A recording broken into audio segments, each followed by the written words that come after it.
Okay, it is 2 o'clock, so we will call to order our regular meeting of council and start by recognizing that we are holding this meeting on the unceded territories of the Hoopachasit and Sishot First Nations. We do have an agenda in front of us, and I understand there is a request to reorder the agenda, moving F3 up to after C. So we will move that as part of the agenda if council's okay with that. Are there any late items to be identified by council? None? And any late items other than the reorder from the clerk? Nothing further, Madam Mayor. Okay, thank you. Then would somebody like to move approval of our agenda as amended? Moved by Councillor Solda, seconded by Councillor Corbeil. I should note as well, you may not hear Councillor Solda speaking today. She has lost her voice pretty significantly. On the motion then to move the approval of agenda as amended, all in favor? Carried, thank you. And we have minutes of the special meeting held at 10 a.m. and the regular meeting held at 2 p.m. on June 13th. Would somebody like to move adoption of the minutes? So moved, Madam Mayor. Moved by Councillor Corbeil, seconded by Councillor Haggard. Any comments on the minutes? Seeing none, all in favor? Carried, thank you. And that brings us to public input period, which is an opportunity for members of the public to address council on topics of relevance to City Council. And we take a maximum of 4 speakers for up to 3 minutes each. Would anybody like to speak today? Come on forward, Wayne. And if you don't mind just introducing yourself, your name and address when you come to the microphone. Thank you.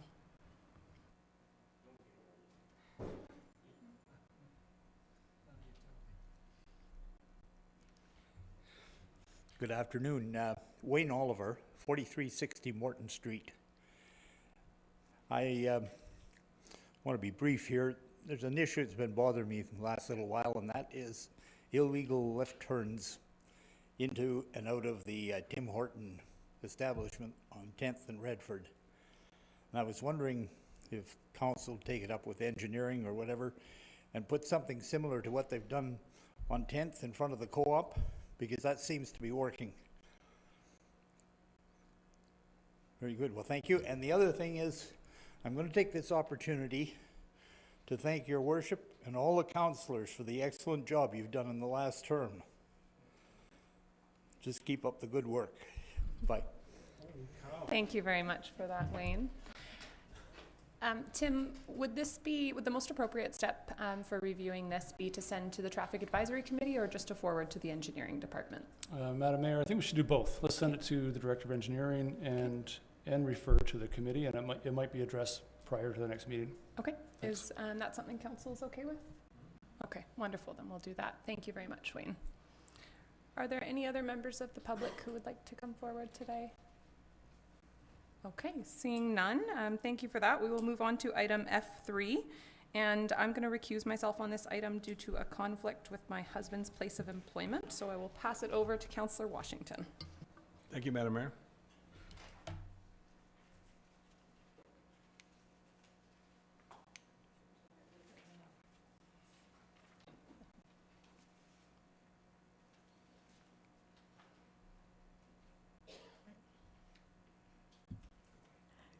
Good afternoon, Mayor and Council. Thanks for having me today.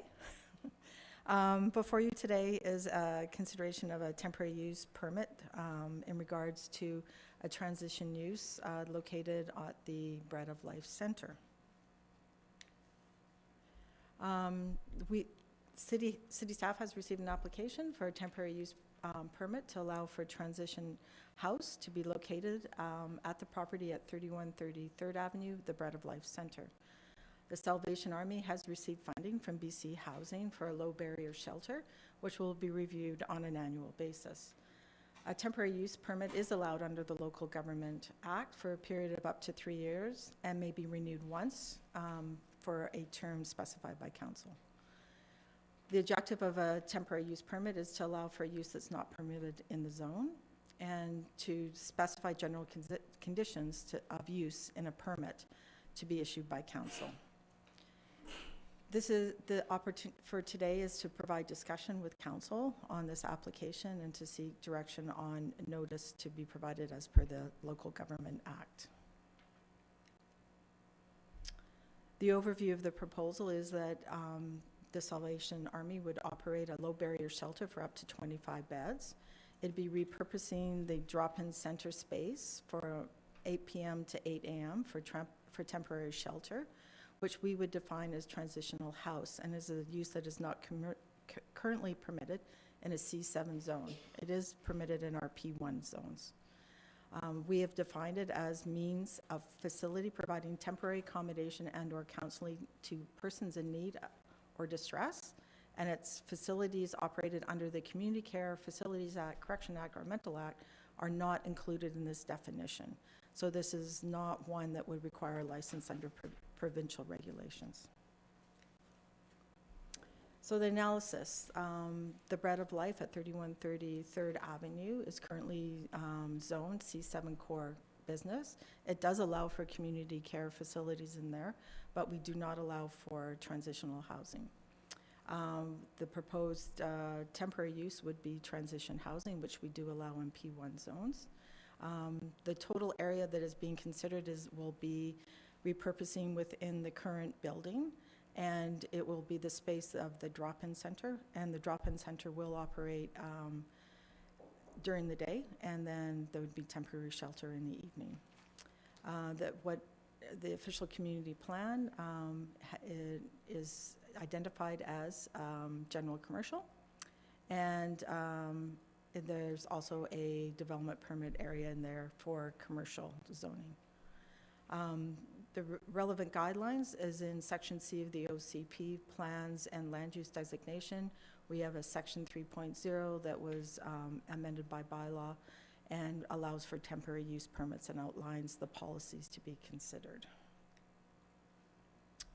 So the temporary use permit policy under Section 493 of the Local Government Act is allowed to be for up to 3 years and can be renewed once.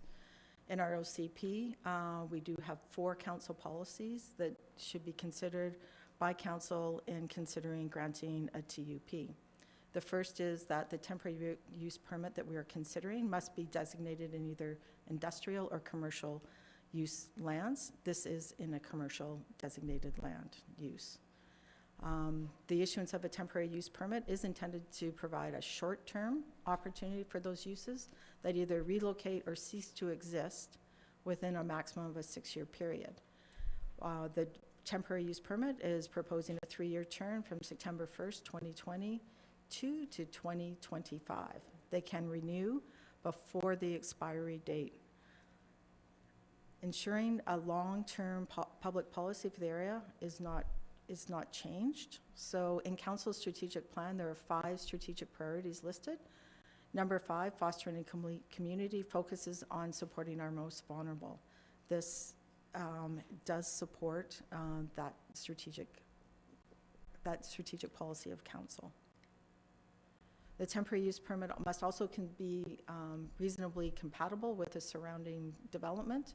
In this area, we have to the north some general commercial, to the south multifamily residential and general commercial.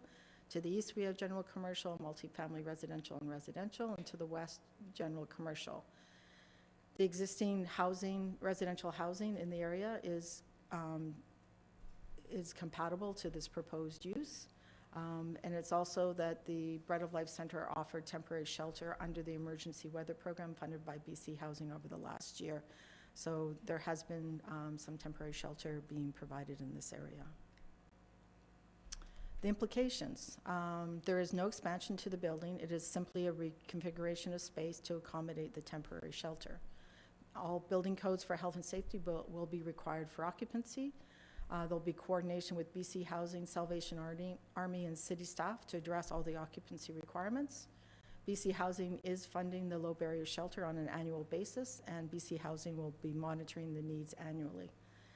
The 2021 homeless count identified 125 residents that are identified as experiencing homelessness, and this provides shelter for our most vulnerable.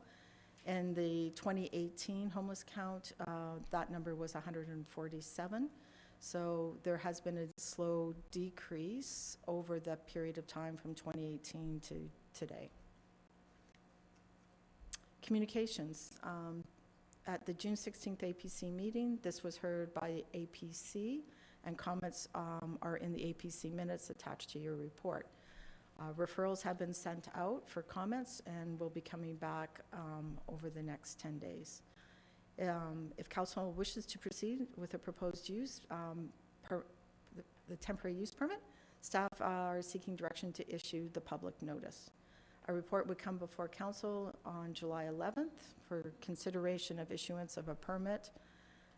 A draft temporary use permit is attached to your report, and council can provide feedback to staff on the items that are in there.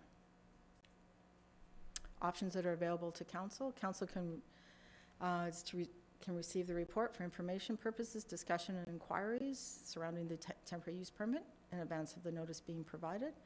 And council can provide alternative direction to the permissions and conditions outlined in the draft TUP prior to notice being provided.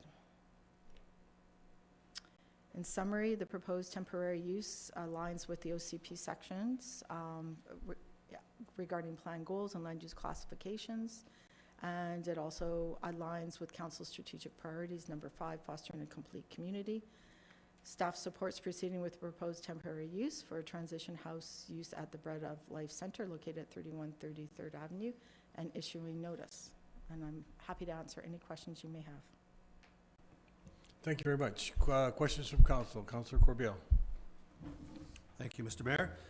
Marianne, is in the proposal, does the Bread of Life plan to have this staffed 24/7? Yes, that would be the Salvation Army that would be staffing it 24/7 in regards to the operations of the shelter. Good, thank you. Councilor Paulson. First of all, I want to thank everybody who is helping our homeless and vulnerable population in Port Alberni and the great work that has been done by them in the past. I have some reservations. I'll go to the other side of the coin now, some reservations about this with regards to the compatibility of in the surrounding area. We do have an apartment block that has, for lack of better words, how do I be diplomatic, has been somewhat problematic through the years. I don't know how compatible these two uses are being right next door to each other, first of all. The second thing that I wonder about or question about, we have a fledgling business right across the street that they have put some significant capital investment into, and I'm a little concerned about the effect on a new business. And it has come to our attention that there will be significant development in a building 2 doors down from this, and I'm a little concerned about their thoughts on putting that kind of money into renovation of a building when there's kind of this kind of use. The other thing for me, I just wonder if somebody could provide clarity on the definition of low barrier. I'm just not exactly sure what the clientele would be.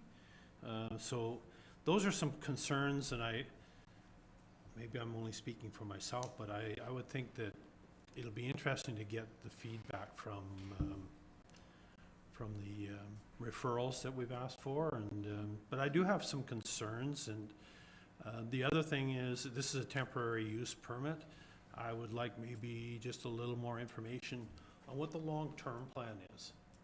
Like, I don't think that we want to be operating a temporary use permit indefinitely. I mean, you can only go 6 years, but is there a plan, an alternate plan, a better plan for a newer, better facility in the next 3 to 5 years or something? So those are just some questions that I have. So thank you. Can I respond? Okay, thanks. Yes, please. Okay, I'll try to hit all of Councillor Paulson's questions, but I think I can give you some answers.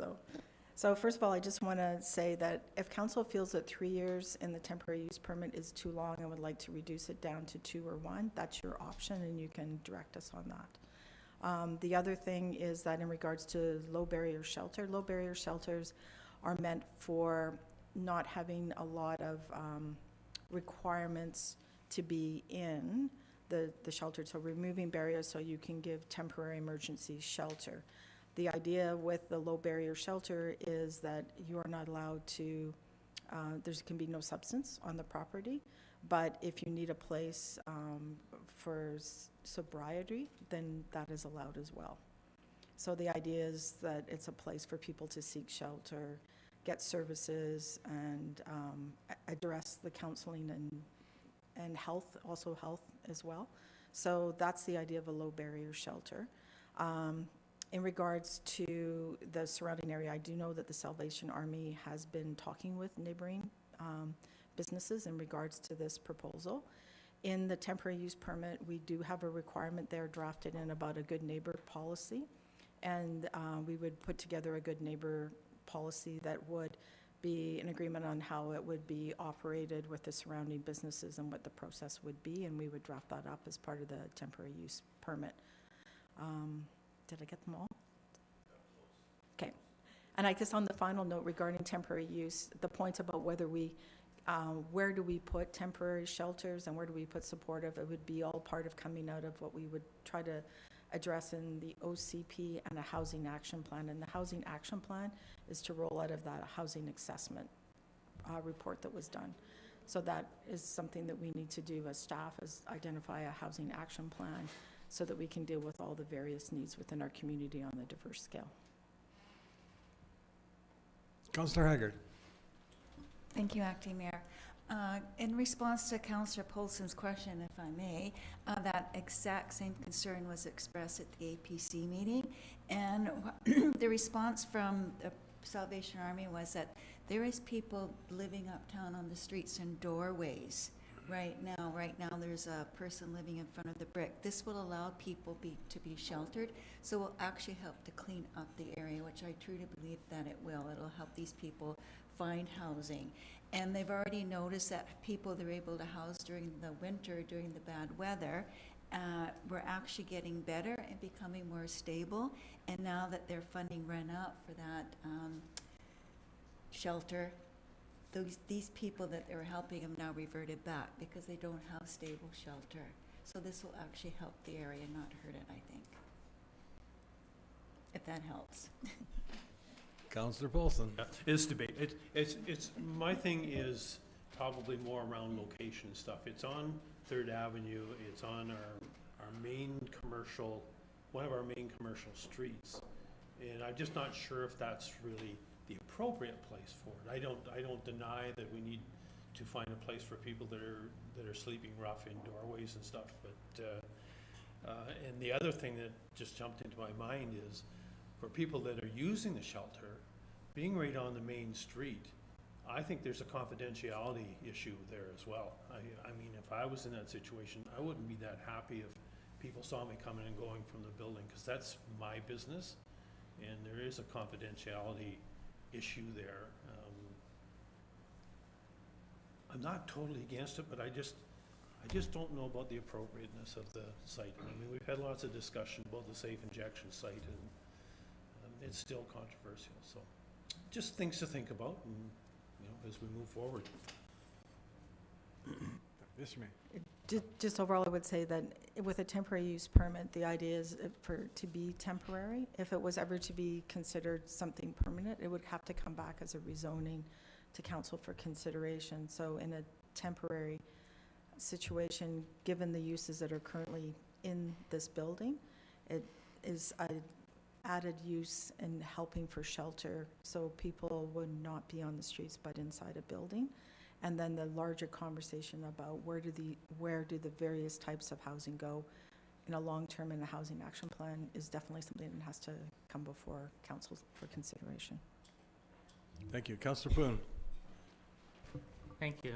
I think this is an appropriate location. I cannot think of a better location. I think we have a dire need of housing homeless people in this area, and I am in support of the temporary use permit. Thank you. Councillor Haggard. Sorry, just one more comment from the APC meeting. Another question was asked if there had ever been any complaints to Bylaw regarding the Bread of Life. And staff said, as far as they knew, there'd never been any complaints. And if you ever drive by the Bread of Life, it's always clean and neat and tidy. And they do make a special point of keeping that area clean. So I think it's good as well. Thank you. Thank you, Councilor Haggard. Any further questions from council? You're dying inside, aren't you, Councilor Solda? Okay, I just got a couple things. The community kitchen will be running in the daytime hours then.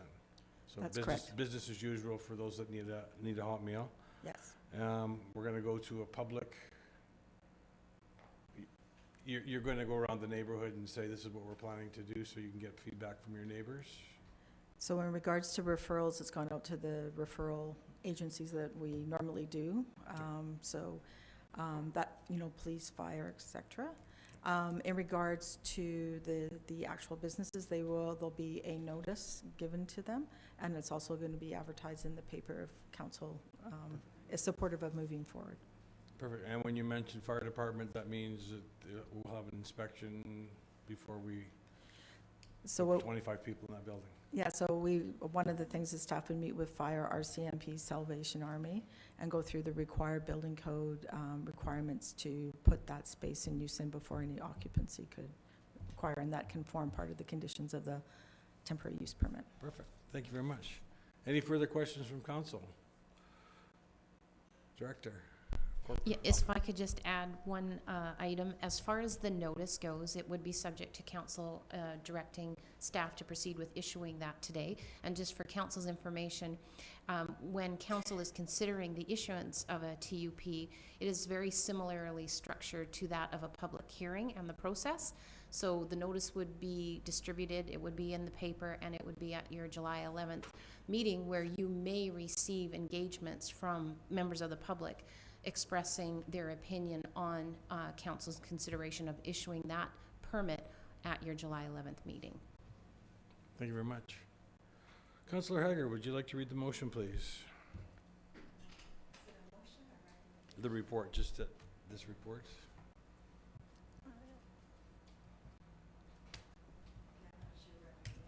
Do we have to read that? Yeah.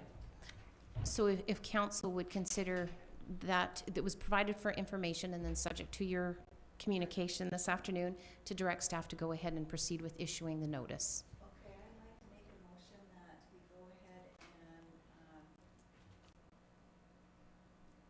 provide an opportunity for discussion on inquiries surrounding temporary use permits generally, and particularly TUP 2202 transition house and advance notice being provided. Second by Councillor Corbio.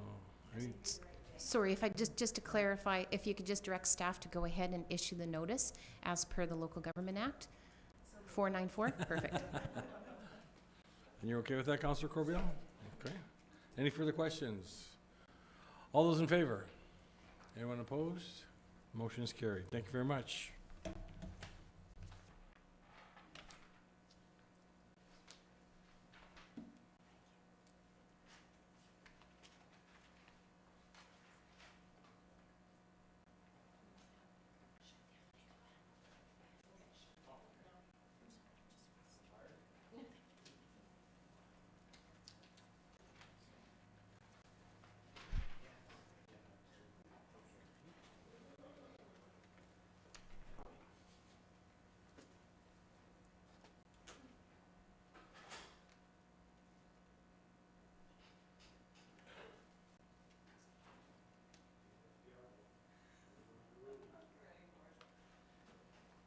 Okay, we will move on to delegations, and our first delegation is the Firesmart Coordinator from the Alberni Clayoquot Regional District. Randy, welcome. So good afternoon, everybody. Madam Mayor, Council. You may remember me. I'm Randy Thone. I recently retired from the Port Alberni Fire Department, and I'm now working as the Firesmart Coordinator for the Alberni Clayoquot Regional District. Safety has always been a strong part of my work at the fire department, and when this opportunity came up, I jumped at it. I think that there's a lot of good work that we can do in the valley to build some resiliency, and I'm hoping that by presenting to you today that we can also engage some of our viewing public to take advantage of this. So we've had a number of increasing wildfire incidents over the last number of years, particularly last year. And we know that in BC we had a lot of heavy losses, but further or going east, Alberta, Saskatchewan, Manitoba, we flooded those provinces with our wildfire smoke, increasing health issues, interrupting business. And so the costs, they just compound. Basically, there is a simple and effective solution. After studying the effects of wildfire over many decades all across North America, we have a few takeaways, and some of those principles that they've put together are called the Firesmart program. The Alberni-Clayoquot Regional District, along with the City of Port Alberni and Hupetchesith and Sechot First Nations, jointly applied for a grant, and the ACRD is now delivering this program this year. So my goal here today, like I said, is to raise some awareness with Firesmart issues locally. I've got a few slides and at least one video that'll capture your attention. And I also want to speak about the Neighborhood Champions program that Firesmart Canada promotes. And essentially, it's a neighborhood that has gotten together, taking the critical steps needed to reduce their vulnerabilities as a community, and they get recognized and supported by that Firesmart Canada program. So we're going to take a look at Fort McMurray. Everybody remembers that unfortunate incident, 2016, and it illustrates how all of our neighborhoods are at risk. And on the next slide here, I'll ask if you could start the video and mute it, please. Twilight? Yeah. And then, okay. Yeah, sorry. So basically, this video that we're watching is a rear-facing dash camera on a vehicle as the residents are told to evacuate at 2 p.m. Will it play?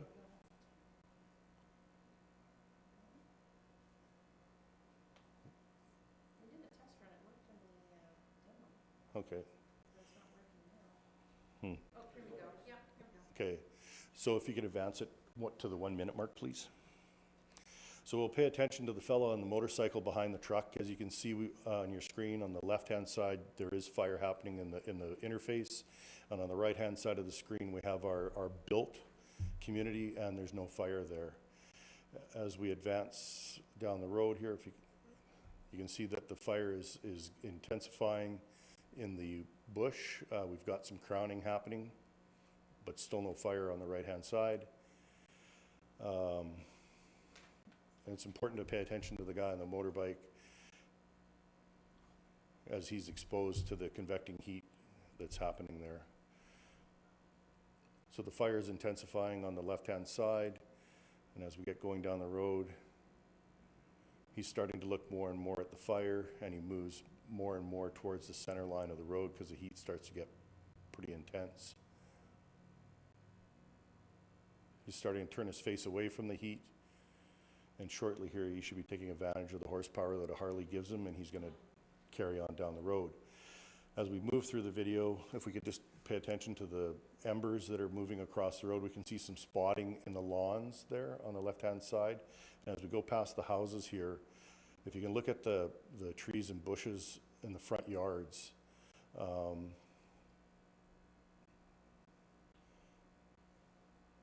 so we still have no fire impinging on the trees on the residential side of the road, but you can see the embers starting to bounce across the truck, and there goes the motorcycle, he's out. We can see spotting by the bus stop and on the front lawn of that yard there. And these are simple bushes, they're junipers, they're small coniferous type vegetation.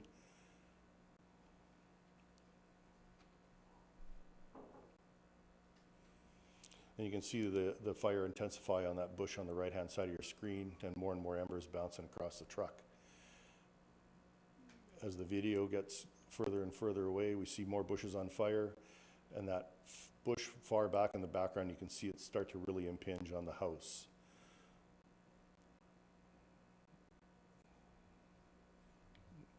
Okay, oops, can we move to the next slide? So that, in a sense, summarizes how we go from wild on fire and interface to built fuels being on fire. Our typical urban interface has rapid fire spread, structures and wildland fuels involved, and multiple structures ignited at once with extraordinary losses and costs. And without proper or appropriate pre-fire mitigation, fire departments' efforts are frequently overwhelmed. So the question is, do we need more firefighters and equipment? And as we've outlined, this is our cycle. We end up with some severe conditions like we had last year. We have that fire start. It spreads into our community. Our fire suppression is overwhelmed. We end up in a situation where our resources are maxed out, and we end up with a disaster.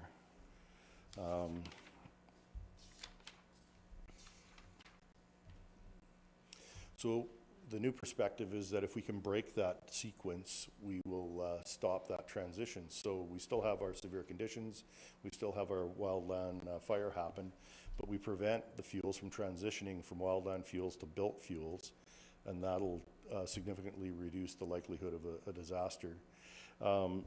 If you are up on your wildfire studies and information, they've recently released the Linton study on what happened there, and probably one of the first big takeaways is that the transition of that fire through that community didn't transition through the crowns of trees. It transitioned through ground fuels, so small shrubs, grass, and everything else that people have on their front lawns and yards. And you know, with some mitigation, perhaps maybe would have reduced, I don't know, but there's certainly some interesting reading there and some takeaways that I think will be applied in the future. So as we look at our homes, if they don't ignite, they won't burn. The main issue is our vulnerability to the fire ignition. And there's been a number of studies completed on this work. Solving the problem depends on what happens before the fire, on our homes, around our homes, and in the forest beside them. So that mitigation work that we're talking about is, a lot of it is just sweat equity, mowing your lawns, reducing the amount of vegetation that's right near your home, that sort of thing, greatly reduces that transition opportunity. Doing some work on your house, when you do renovation work, if you can choose items that are more fire safe, so an asphalt shingle roof has a higher fire resistant rating than cedar shakes, for example. Putting on metal venting on your roof and dryer vents and that sort of stuff survives a lot better than the plastic ones, that kind of thing. So this brings us to our Firesmart Neighborhood Recognition Program. This program is basically all about getting Firesmart onto private land, into backyards, and all around our homes. Individual neighborhoods all across Canada are recognized for this work, and there are a few communities in British Columbia that have this designation, that are Firesmart community.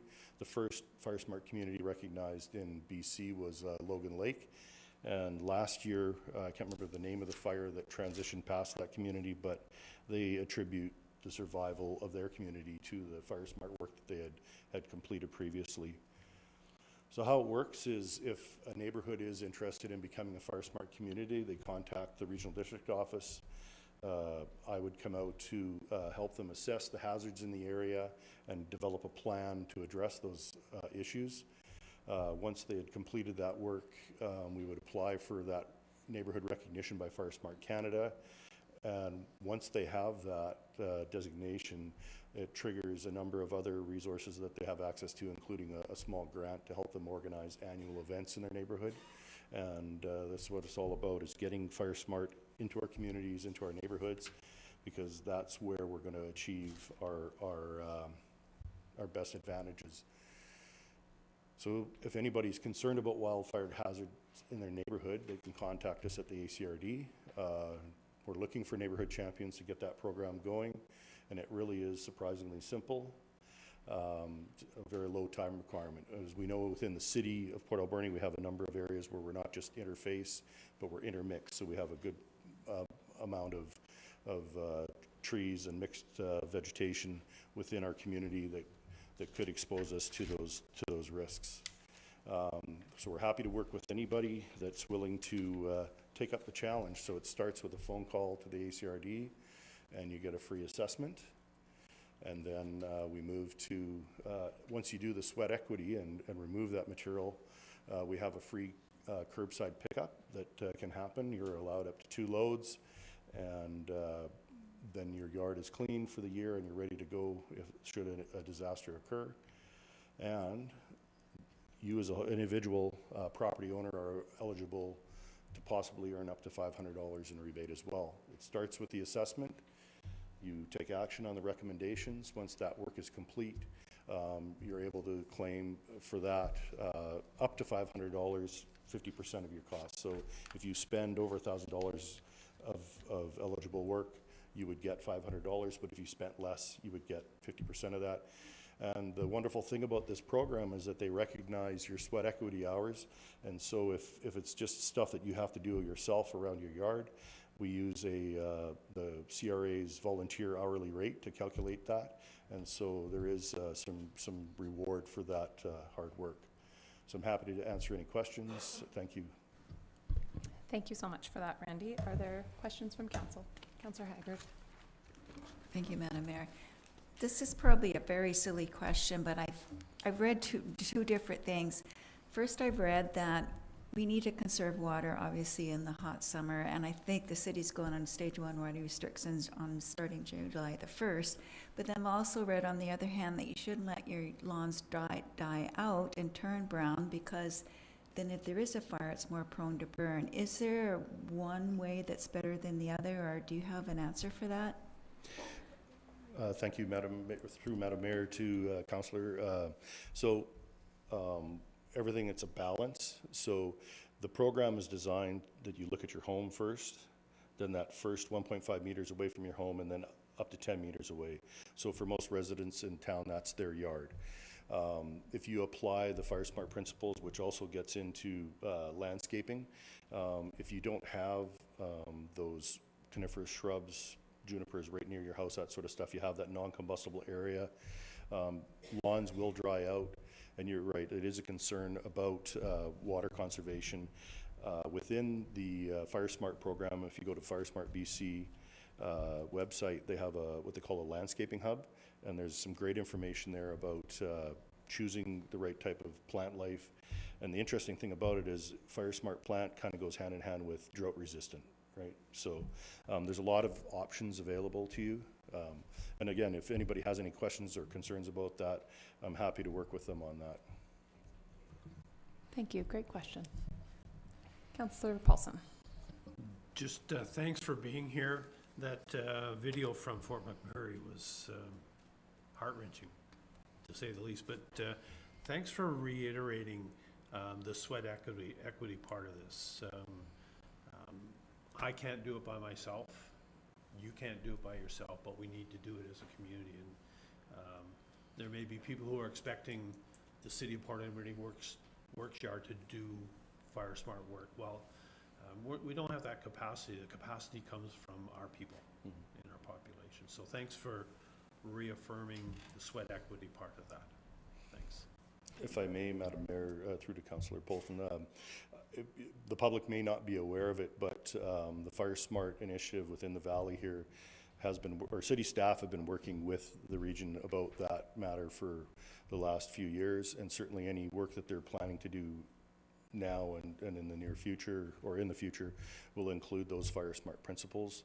But you're exactly right. It's impossible to sit there as a resident and expect the municipality, the region, the province to do all that work for you. It starts with each individual doing their piece, and then all together that makes the package that makes us resilient, and that work is happening within the city. Thank you. Okay, seeing no other questions or comments, thank you so much for coming today. Just wondering from our perspective if we've shared this information about having the assessments done, maybe even on our social media pages yet. Yeah. Okay, great. We'll look to share it ourselves additionally to help get the information out. Thank you. Okay, so no unfinished business. We'll move on to staff reports. Item number 1 is accounts. Councillor Washington. Thank you, Madam Mayor. I move that the certification of the Director of Finance dated June 27, 2022 be received and checks numbering 150705 to 150796 inclusive and payments of accounts totaling $717,170.18 be approved. Thank you. Seconded by Councillor Solda. Seeing no questions on the motion, all in favor? Carried. Thank you. And item number 2 from the Director of Finance, the draft procurement policy. Thank you, Madam Mayor. So back in February of 2022, we brought forward the draft policy to the Committee of the Whole. We did receive some feedback from the committee. We've incorporated a change that was to the reporting structure that will be moving from annual to quarterly. And there's also a change as far as references to bylaws within the policy, just to make sure that as bylaws or policies change, they're not hard printed into this policy. So the policy could stand alone. But other than that, the thresholds and everything have been remain the same. Sorry. So with this policy, we're trying to modernize the procurement for the city, taking some best practices that include social procurement, a uniform structure across the policy. We're combining multiple policies into one policy, so there's less confusion at the staff level as far as what's applicable and whatnot, and allows for a streamlined processing. Taking into consideration the local government auditor recommendations that were made a few years ago to some of the municipalities and regional districts that were audited as far as procurement, including some of that language. Understanding that the policy does provide staff to go forth and undertake the procurement that we do every year once the financial plan is adopted. So with that, that's the time where Council needs to confirm the projects, the capital projects that we have identified, any projects that we feel might need to be brought back. We can still do that. Council still has that ability to. So there are some provisions in the policy that we obviously won't proceed unless Council does approve that, and that includes the purchase of land. Where there's an agreement with other local governments, we would also bring that back. As I mentioned, any project that Council would like to see back. So when we go through the budget process, we will ask the question of Council, is there anything that Council would like to see brought back? And we'll ensure that that procurement is brought back to Council, so that doesn't preclude list from moving forward, but it does add that review by Council.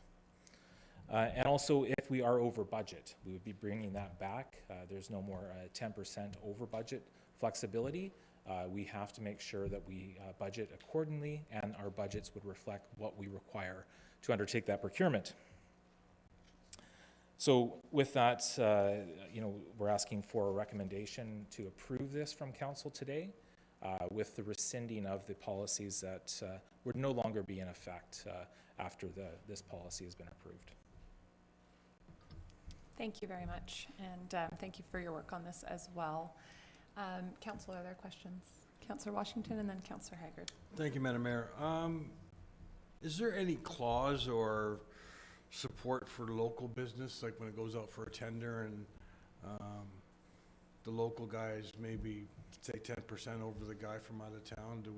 Is there anything in there that says support local up to 10%, or is that, am I thinking of days gone by? Madam Mayor, Councillor Washington has an example in our previous policy that where within $1,000 we would choose the local vendor.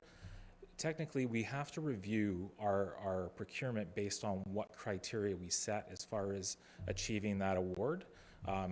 So to include that, I think things have changed now. We would have to make sure that when we send out a procurement, we ensure that we have a matrix that meets what we're seeking, and there isn't an ability to award to a local contractor. But within the policy, you'll note that there is an ability for us to single quote at higher levels or seek multiple quotes depending on the threshold. And at that time, we can select vendors that that are within the trade agreements. So once we go past those thresholds in the trade agreements, it has to become a public bid or a procurement in a manner that opens it up to others. But that threshold is a bit higher than what we've had in our prior policies. Councillor Haggard. Thank you, Madam Mayor. Thank you so much for this, Andrew. I think it's been a long time in coming, so I'm very happy to see it on our agenda today.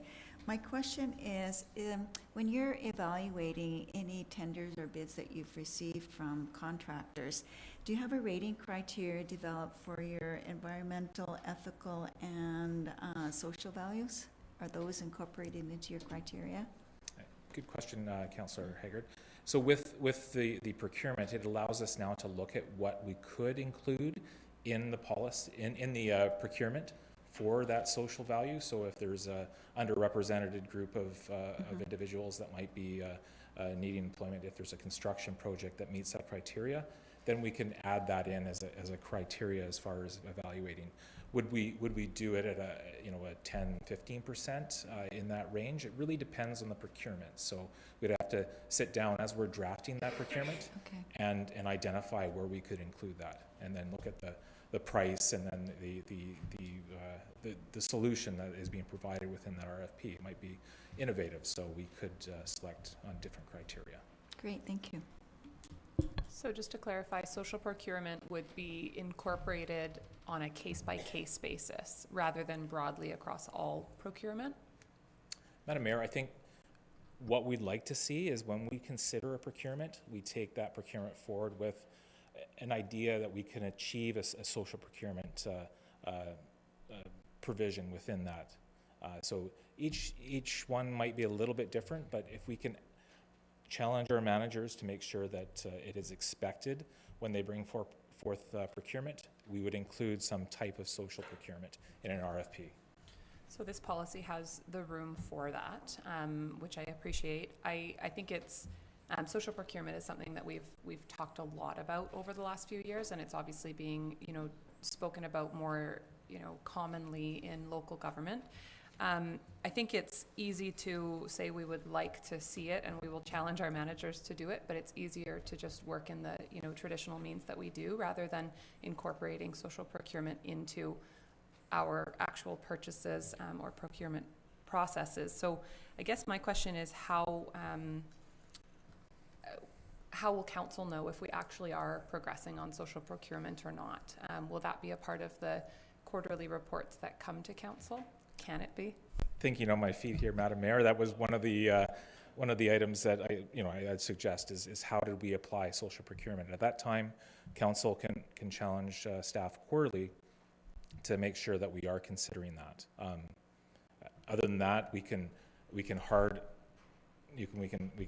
put it hard in the policy that we do require social procurement. But I think early days, let's try to incorporate that, and then if we are finding that we're not achieving what council would like to see, at that point we can make changes to the policy. Thank you. I think that sounds great as long as we have an opportunity to be regularly updated on whether we are progressing with that or not, recognizing that social procurement likely doesn't fit in every in every kind of procurement opportunity, but I think that if we challenge ourselves, it's a lot more relevant and probably a lot more common than we might think of at first glance. So I think just kind of pushing ourselves to get into the habit. I know City of Victoria has really been a leader with even down to there was a AVICC presentation. I'm not sure if anyone else who was at AVICC saw it, where they talked about things as small as city staff who have credit cards, and I know that's a different issue, but city staff that have credit cards and kind of a social procurement policy for small purchases. So not going to Walmart to buy that thing, but going to Monk's Office Supplies, for instance.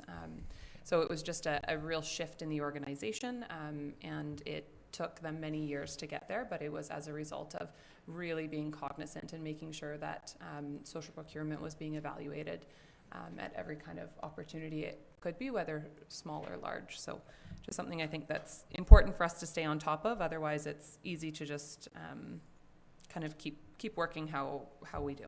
So yeah, Madam Mayor, that's an excellent point. I think when I look at the purchases that the city makes, we do try to make sure that we are using our local vendors as much as possible. So we do have an accounts with them. So that is something that we're currently doing.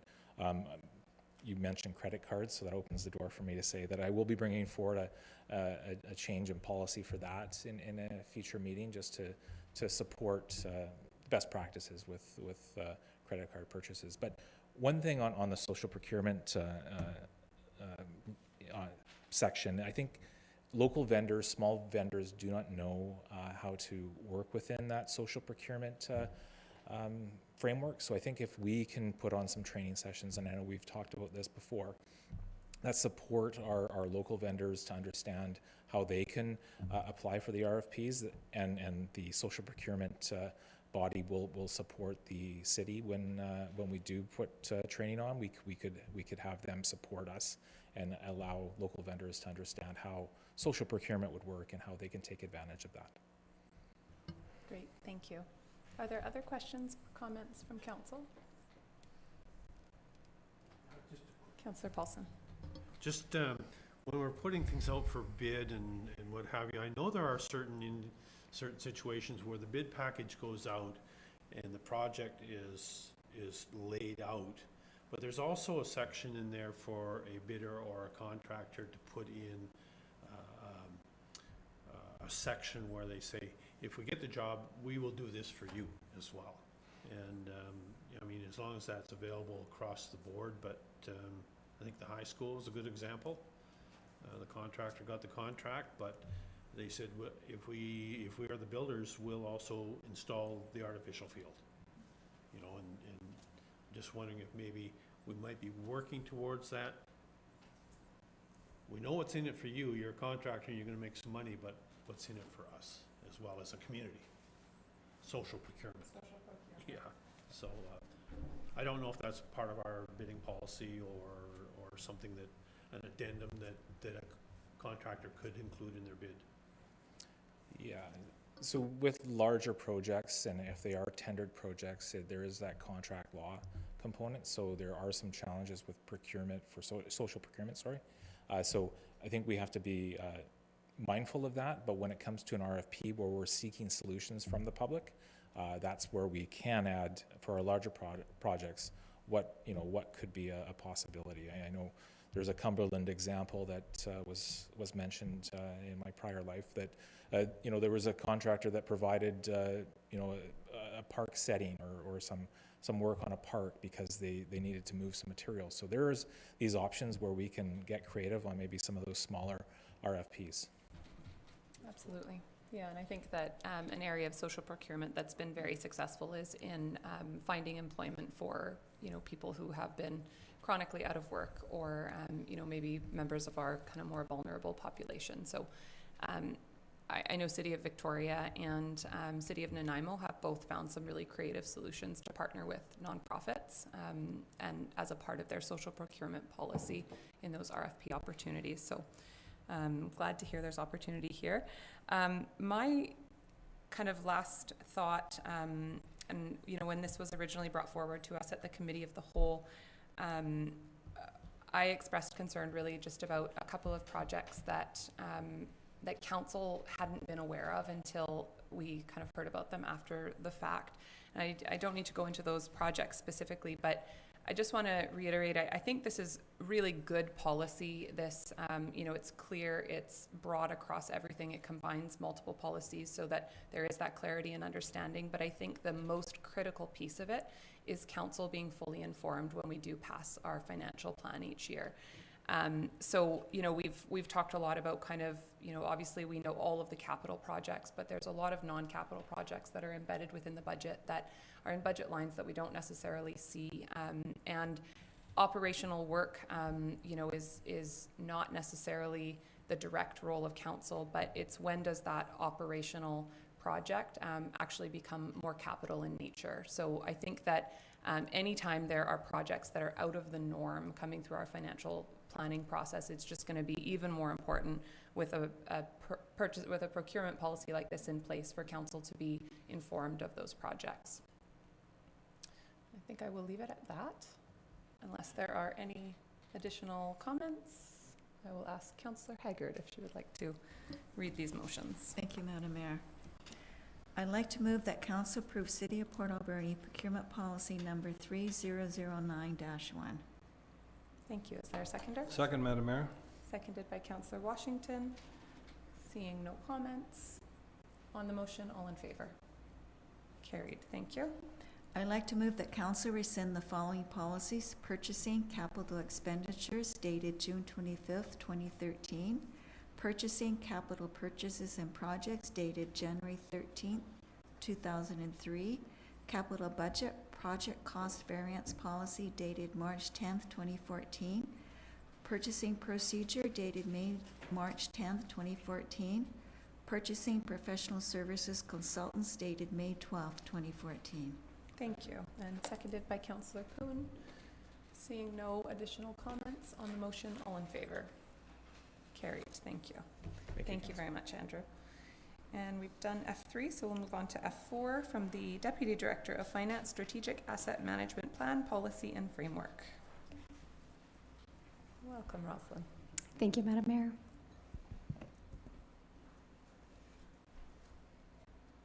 Got to make sure I'm clicking the right button here.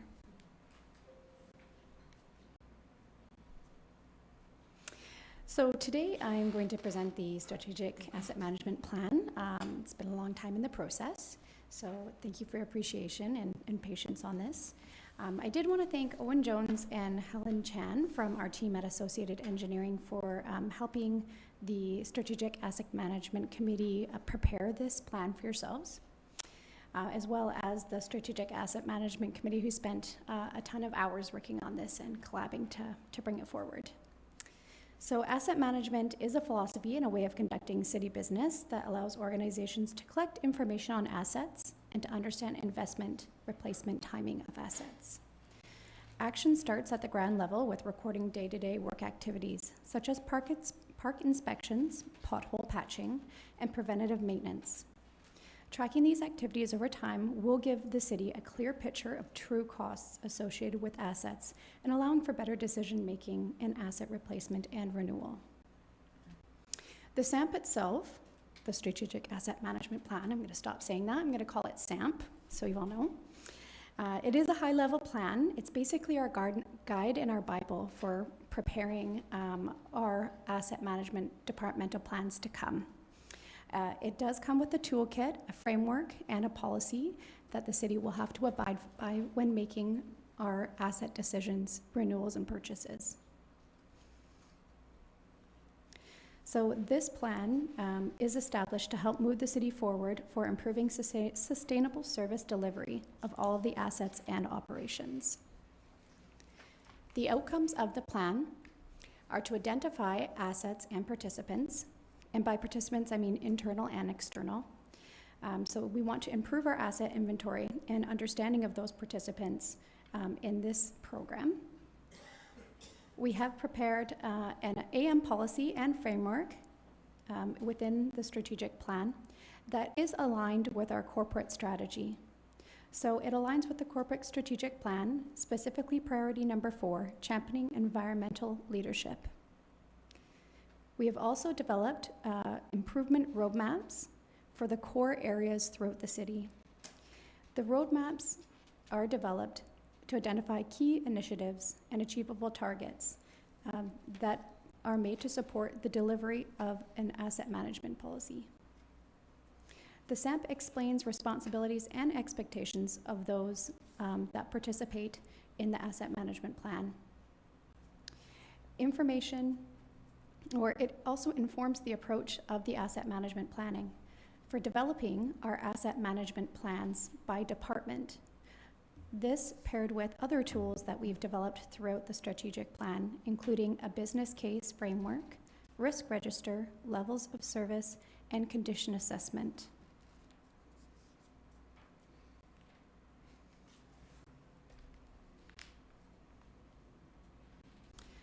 The strategic alignment shows the relationship between the SAMP and other documents in the asset management system. So we talk the City of Port Alberni's vision and priorities, so of course our corporate strategic plan, but this also includes other plans such as liquid waste management plan, active transportation plan, and soon our OCP. We want to take those into consideration when we look at our SAMP, also our asset management documents by department, and for future iterations of any policy or framework that we look at. The asset management policy is going to guide us, along with that framework, in developing and continually learning about the AM process. This has all been put into our strategic asset plan, everything we've learned to date. And in turn from that, we are going to make departmental asset management plans for our core areas.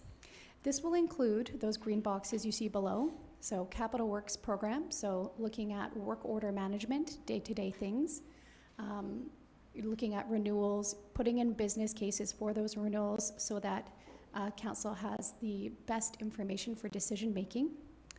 Tracking our operational work through work orders electronically, and catching all the information we can on assets and the asset life cycle from start to finish. And in turn, all of that information will get wrapped up into long-term financial planning. So going from a 5-year plan to extending that into the future, looking years, multiple decades forward.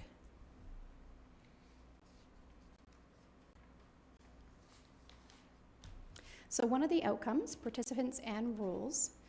So it all starts with the CAO and council. So council's role is to set the policy and to be the major decision makers for the community. The CAO would be the approval for anything the city staff provide for renewal and asset renewal and purchase. The Strategic Asset Management Committee, I call them the SAMC, they're going to be in charge of looking at the policy, the strategic asset management plans, and the asset management plans by department, and looking at for continuous improvement, looking at those every 3 to 5 years or on an annual basis to incorporate any new knowledge. Departmental asset management plans will be handled by directors, managers, and also key city employees, and as well as an asset management coordinator. They will all work together to develop these departmental plans that lay out the key initiatives for those particular areas. Operational policy and procedures will include city staff. These will be the people on the ground executing the asset management program on a day-to-day basis. An example of this is logging work order requests and documenting condition of assets. External participants also include our ACRD, so our regional district next door, First Nations, neighboring municipalities, developers, and safety organizations.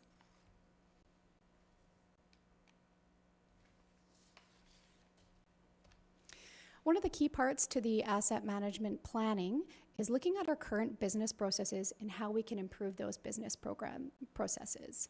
We did purchase, as a part of our SPF grant, the $550,000 that we initially received. Part of that was for a system called Asset Finder, and it is a work order management system as well as an asset management system. It allows our staff to go out to collect information electronically, so allows them to input work orders, review work orders, preventative maintenance, inspection of assets, as well as record any other details or characteristics of an asset that may be needed for future inspections or for consideration for future replacement. A good example of this is our linear piping. We could have a lot of customer requests in one particular area, and we're sending people out. Those workers are documenting that, and in the end, they're looking at the condition assessment, they're rating it within the system, and now they can see that that information will highlight differently in their program, and it can make us provide better decision making in our long-term planning and prioritize replacement of assets.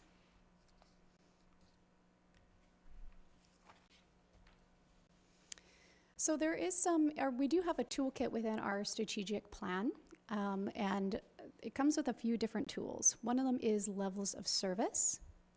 So levels of service looks at the service provided to residents and participants with our major assets.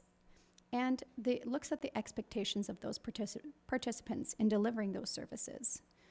For example, Parks and Recreation, Fire Department, those type of services. Service delivery is looked at from a resident point of view rather than an organization view, and enables the city to analyze how to strike a balance between service and cost to deliver those services. We did create levels of service plans for all our core areas in all departments. And they include measurements and matrix on how to monitor service delivery.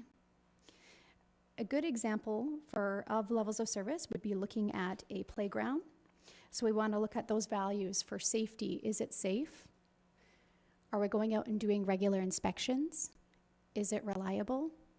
Are we looking at availability and accessibility for our residents and responsiveness to fixing anything that needs to be fixed? And of course, value for money, effectiveness, functionality, and sustainability. Is it meeting our future financial, social, and environmental needs?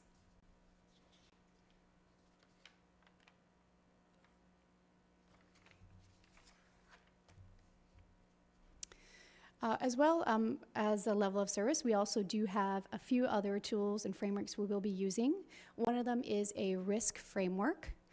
So the SAMPC will look in the future to doing a strategic risk evaluation of our assets, which will in turn be put into our asset management plans. We will review a risk and produce risk registers and escalate that to leadership and council to make and prioritize any work that needs to be done on our assets that pose a risk to safety and other things. One of the other frameworks we have developed also is a condition assessment framework. So when looking at assets, we're looking to see if they're in good, fair, poor, or very poor condition, or sometimes unknown.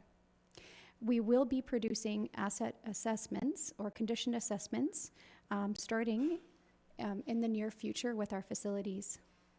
The risk and condition assessment frameworks will in turn be used to prioritize how we renew our assets in the long-term financial planning process.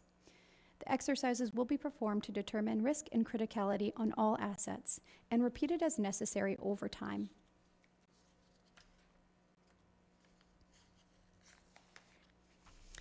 I have included a snapshot of current state of assets in here. The city does own our total value of our asset system currently is $415 million. Most of this consists of linear assets at 65%. That includes roadways, sewer, and water pipelines.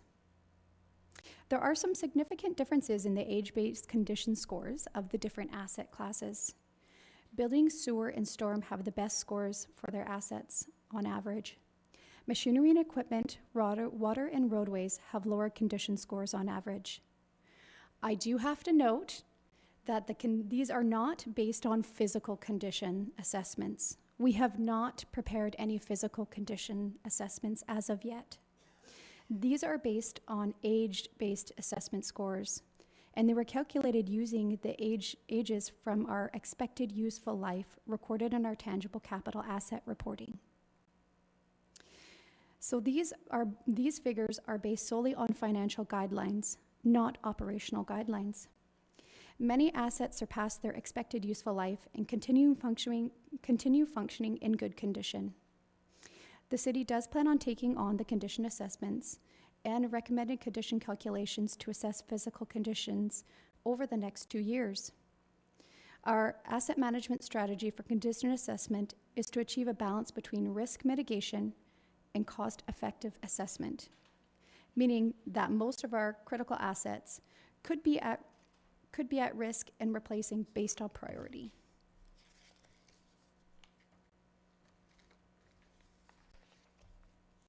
Council has done a great job at establishing reserves to assist the city in meeting current and future needs by creating the ERF Replacement Fund, RCMP replacement funds, and sewer and water infrastructure reserves. New reserves have been presented to Council and will be brought forth in consideration in future reports to open up the conversation again about reserve establishment and guiding council in allocating funds to specific purpose reserves to assist in future asset renewal plans.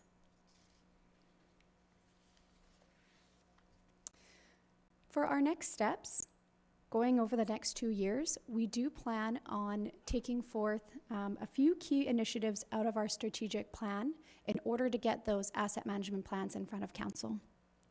Those next steps are assigning resources and implementing roles to action out initiatives. So assigning new members and leads within our SAMC and formalizing reoccurring meetings and schedules for knowledge sharing. Filling resource needs, including a role of an asset management coordinator and temporary departmental support staff as required to complete key activities. Developing a GIS strategy and develop plans to integrate GIS into Asset Finder, our work order management system. Defining asset data management within GIS and the asset management software system. Completing condition assessments and replacement values for asset classes. The first class we'd like to look at is doing a complete facilities condition assessment and looking at replacement values and assigning calculations for quantifying condition and replacement of linear assets. The SANSI committee will focus on prioritizing funding and looking at other grants available to pursue these future needs. Thank you very much, Roslyn, for all your work that you've done on this already. Some people may not find it this way, but it's really exciting to see this coming forward and the work that has been done on it so far. I know it's something that we have talked about for a long time. It took us a long time to get into, the infrastructure deficit that we are in. And although, I know it's always said that most communities are in this position, it's going to take us a long time to build our way out of it as well. And so incredibly important that we do that in an informed way. So thanks for all the work that you have done on this. Council, questions? Councillor Paulson.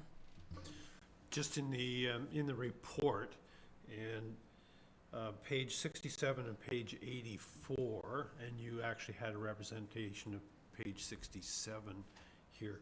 It paints a pretty dismal picture for where we're at. But the thing about the asset management, thankfully we're going this route, is it's going to get us to long-range financial planning it might take 30 to 50 years to get us caught up. But those 2 pages, when I went through them, I went, oh my goodness, like we're in big trouble, especially roadways. Anyway, well done, and I'm just so pleased we're going down this route. We need to get a handle on it. Thank you. Councillor Haggard. I just want to thank staff for their early Christmas present, a social procurement policy and asset management plan all on the same day. I'm so happy right now. Policy. But I think this is going to be a really important tool for the city moving forward to help us make good financial decisions on what we have to do in our community. So thank you again for your hard work. Councillor Corbeil. Thank you, Madam Mayor, and thank you for your report, Roslyn. Councillor Paulson brought up roadways, and in recent years we've fallen behind our budgeted plan for roadways. Will this in the future keep us on track, that we know we've identified X amount of dollars to pave roads and we're falling behind or we're on budget? Yeah, absolutely. The plan itself, what this will do is we'll be creating departmental asset management plans. So in engineering and operations, you will see them go out and assessing conditions of the road and anything that has, a greater risk or criticality. They're going to be looking at this. So risk, condition, and then they're based on those things, they're going to be prioritizing what needs to be done. So based on, how ugly that linear road looks, they're going to be prioritizing that and bringing forth things that are the biggest risk to council. And I guess it also, in the plan, you'll know whether or not a sewer has to be changed in the near future, therefore the road may wait, an additional year or something. That's right. So they're going to be presenting things based on the highest risk. So they're going to give council those better decision-making tools, saying, that road, maybe is at 80% of a risk, but, we're at 98% for replacing, maybe some sewer piping. So, we'll be able to give you that information where we haven't been able to provide that information before. Thank you very much. Thank you. I think your final comment was, if you could confirm that you're going to start with the facilities planning, overall assessments is the intent? That's correct, Madam Mayor. Okay. Could you, I guess, help council understand why facilities to start with? I think that most of the concerns that come forward, not to say our facilities are not important. However, I think that we regularly do a lot more facilities maintenance. We do a fantastic job of facilities maintenance. And most of the kind of infrastructure emergencies that come up, I would say, are water and sewer related, it seems. I know that we do have a start on a water and sewer asset management plan. I think it's from 2013, so it's dated and it's not a full asset management plan, but just trying to understand the reason for prioritizing the facilities work. I think that, we've kind of went with facilities knowing that we wouldn't be able to handle this work in-house. And there are a lot of different softwares and tools that look at linear assets. So we kind of looked at it a point of, we have a little more research to do on finding out how to get the assessments done on the road, sewer, and water. And this was kind of like more of the low-hanging fruit we were able to get to right away, rather than, purchasing software and trying to get things all in line. This is something that we know we would be able to easily accomplish within the next year. Okay. And then maybe a good kind of learning process to go through before getting into that sewer and water work. Yes. Okay, thank you. You're welcome, Madam Mayor. Any other comments? Okay, Councillor Washington, would you like to read the motion? Thank you, Madam Mayor. Move that the council approve the strategic asset management plan dated February 2022 and asset management policy 3000-1, including Appendix A, asset management framework as presented. Thank you. Seeing no additional comments on the motion, all in favor? Carried. Thank you very much. Okay, moving on to item number 5 from the Manager of Planning. We have our official community plan communication strategy update. Welcome.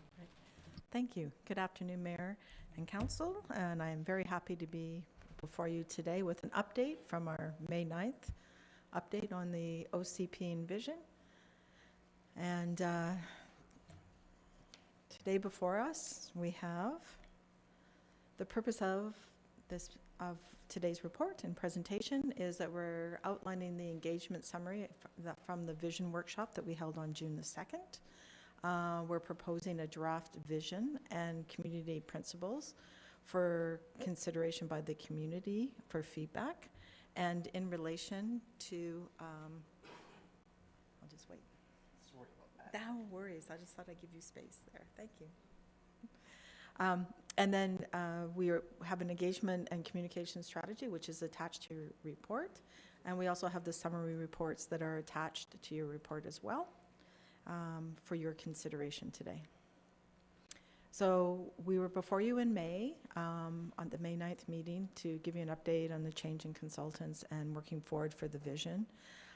We had a community engagement process on June the 2nd, which was a workshop with community members. We've drafted up the report and we are now before you at this meeting with a number of things that we're seeking your endorsement upon. From following today, given Council's direction, then we would move forward with a July public engagement process that is outlined in your report in the attachments. And then we would come back to Council with community feedback based on the draft vision and guiding principles that are attached to the report as well, and give an update to Council as to what we've heard from the community in regards to this draft vision and community guidelines. So at the June 2nd workshop, we had invited approximately, 80 organizations, and 32 of those were represented at the meeting by 26 attendees. The key objective of this workshop was to engage a diverse group of community representatives to identify common community values and to inform a community vision. It was designed to gain that understanding from the community in regards to the values and ideas that could form the 20-year community vision for our official community plan. Each table was facilitated by a staff member and was overseen by Frank Planning Collaborative, who was leading the participants through a series of exercises. The event went on for, it was approximately 2.5 hours. So what happened at the analysis of this workshop is we started off with community values. And at each table, the facilitator was asking the members sitting at the table, what do you value about Port Alberni? And so we went through that, 2 or 3 words, we summarized those, grouped the like community values together. And then we had a discussion at the table about these values. And people shared their comments about the values and had discussion about what they are aligned with. At the end of this discussion, we actually put up all the values and had a discussion and basically asked, what could you not support? And some people came out and said, not that they couldn't support, but they needed clarity on what other people were saying by those values. So we had that clarity conversation and then moved forward with that discussion. And out of that, we had 15 common values that were shared, and those are before you in the table. That was reconciliation, protect the natural environment, climate adaptation and mitigation, livable, inclusive, social connections, safety, accessible, vibrant, equity, diverse, balanced economy, respect, responsible, active, and responsible growth. So then we had a little break, and we moved on to part 2, and it was about the vision and what are the community members' hopes and dreams for Port Alberni, looking ahead in 20 years. And everybody was asked to put down what their vision was, or their dreams. And again, we shared those around the tables. They had discussion amongst the members at the table. And then each table then reported back, and common themes were identified. And again, people were asked what they could support or not support. And we had those discussions. And then we came up with these 8 common vision areas, which are natural environment, moving around the community, complete livable neighborhoods, fiscal responsibility, people stay in the community, youth and seniors, livability, and reconciliation. So given that information, what we did is we heard, and then we put together a vision. This vision is based on what we heard, not technical language. It is what we heard from the community. And this is what we're proposing to take out for community feedback in the engagement in July. And this draft vision says, we are uniquely natural, progressive, and inclusive community in the Alberni Valley, acknowledging our shared Western and Indigenous histories. We are dedicated to taking care of each other, our land, our water, and our livelihoods, ensuring equitable access to food, shelter, mobility, and supporting all peoples to live, work, stay, and thrive here. The next step we did is we looked at the guiding principles. And one of the things we thought would resonate well with the residents and the community members was something that related more to the natural environment and recognition a bit of our heritage. And what we came up with was touchstones as a way to capture the guiding principles. And these touchstones, which were used historically as a way for identifying different rocks and what their mineral content might be, are now being figuratively used more as qualities that we can look at and fostering, service for our community moving forward.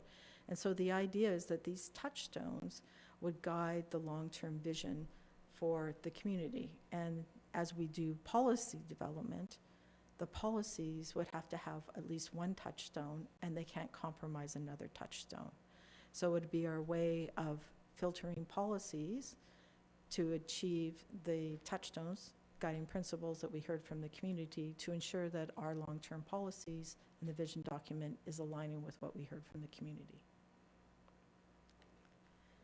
The 8 touchstones are outlined in the report, and I'll just go through them really quickly. So the top 8 were environmental protection and leadership, grow with tomorrow in mind, responsible infrastructure management, healthy, vibrant community, livability, parks and recreation, diverse, balanced economy, and reconciliation. So those would be the touchstones that would guide policy development. So as we build policy, we would ensure that these touchstones are being adhered to in policy development. So the implications of where we're at. So the draft vision touchstones are an outcome of what we heard, and they're not technical. It's about analyzing and hearing and bringing back what we heard from the community in the engagement.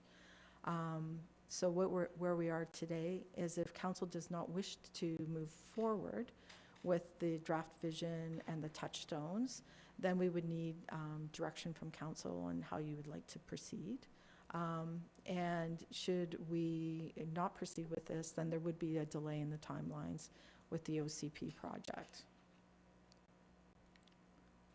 So I put the options before you up on the screen, and we have the council resolution that in relation to the review and update that we're seeking direction from council.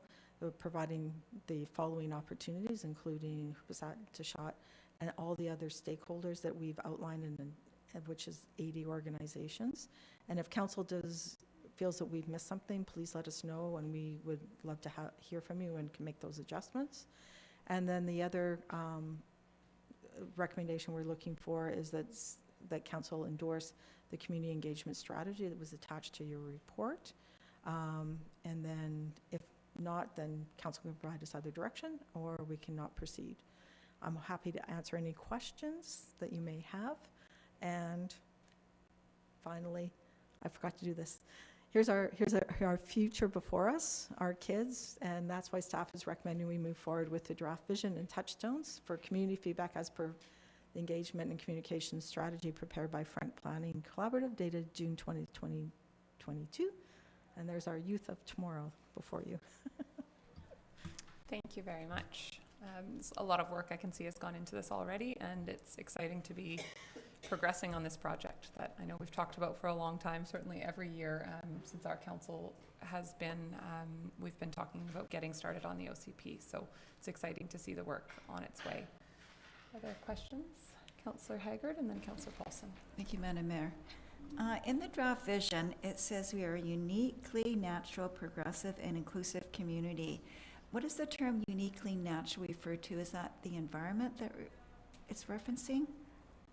So so when we consulted with the community organizations, people were very much that the natural environment was really important. They felt that we were progressive in how we were utilizing the natural environment and the assets, and also being inclusive with people as well.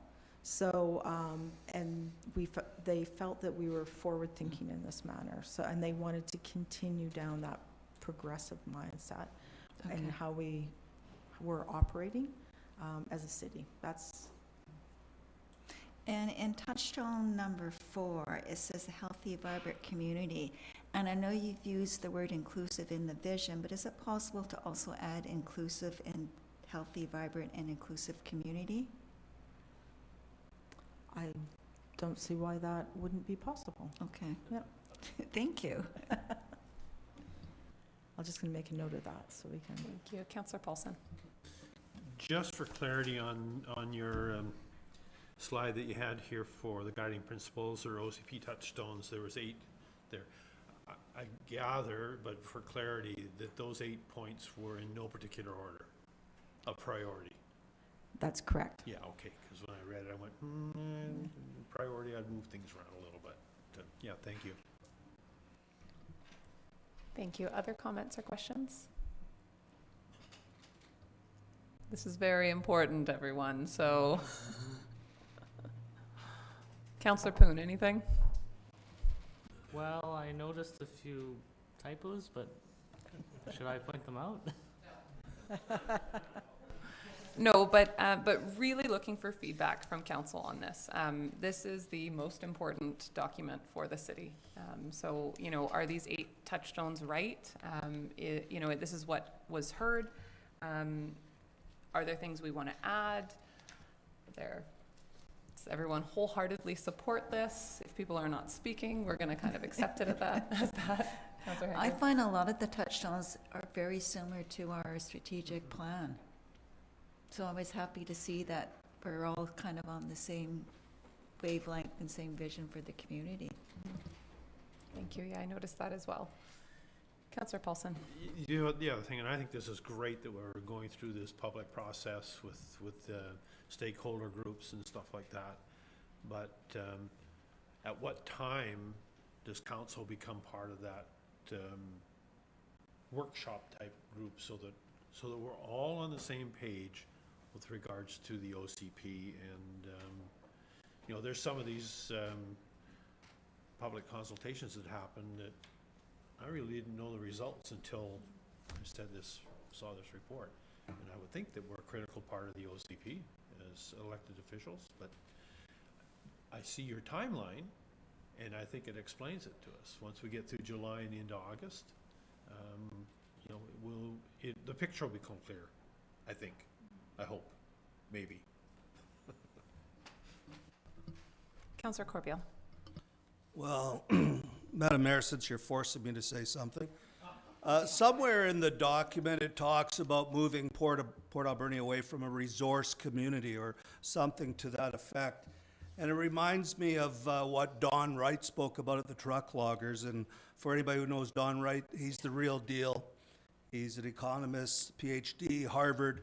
And he talks about we're living in a bit of an odd time with the real estate being worth as much as it is. People flock into British Columbia, and in fact, the real estate market is the #1 driver for BC. That will not last, and at some point, we'll have to go back to resource extraction, whether it's timber, whether it's oil and gas, whether it's mining. I'm not saying we're not doing that now, but that will be the driver of the province. So to almost say resource is a dirty word sometimes bothers me. I do not at all mind seeing diversification of the economy. And unfortunately, for so many years, Port Alberni simply, the forest industry was the whole thing. And we all know the forest industry isn't coming back to what it once was in the 60s and 70s. But nonetheless, resource sector is not a dirty word.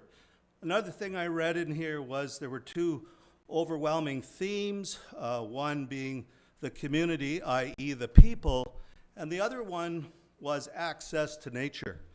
And unfortunately, we don't have the access to nature like we once did. And hopefully at some point, maybe it's at the UBCM, we can talk to the ministers in charge that can at least help grease the skids to make it a little bit easier to access our backcountry, whether it's Mount Arrowsmith, whether it's the Strathcona Park, all sorts of areas that unfortunately are not that easy to access anymore. So, thank you. Thank you, Councillor Corbeil. And I think you've made some really good, really important points here. And I feel personally like this is not something that we receive today and adopt today. I think this is, and in terms of, I mean, that's what we're being asked to today, right? That we adopt the vision and guiding principles. I think there's some really fantastic work. Are we not? I mean, it says that council endorse the strategy and vision and guiding principles here in the resolution. Madam Mayor, if I could just expand, the idea was that to take this out to the community for discussion. But if council feels that, like, this is what we heard, and we were asking council if they are comfortable with these, that we take them out to the community and then see how the community feels about them, bring that input back to you, and then that's when the vision and the community principles would be considered, whether we want to, you know, tweak them some more, or if we want to move forward with them or not. This is just a result of what we've heard to date Sure. for the work So that's been done the tonight? wording, though, is council endorse. You know, council endorse the vision and guiding principles. So I think it sends a message, and I think that this is bigger than receiving at one meeting and just moving forward with. Councillor Corbeil, I think you've made some really important points, and I struggled with the wording as well around shift from a resource-based economy to one that supports other sectors.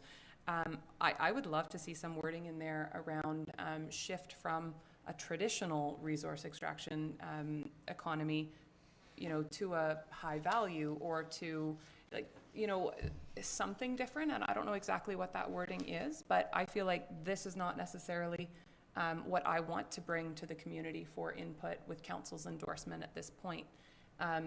I was really overall happy with what I read. I think this is, you know, I think it is representative of the community, but I think there's a few tweaks here, and I don't think that council should rush to send it to the community. And if it slows the process down ever so slightly, we're already slowed down. Scott, do you have a comment? Maybe just for clarification, I think what the motion is asking you to endorse the engagement strategy about the, not endorse the actual vision and guiding principles at this stage. So what we're asking council is, and please, we've received some input on these. We'll want to receive more. The idea is that we want to go out to the community and say, well, here's what we heard thus far.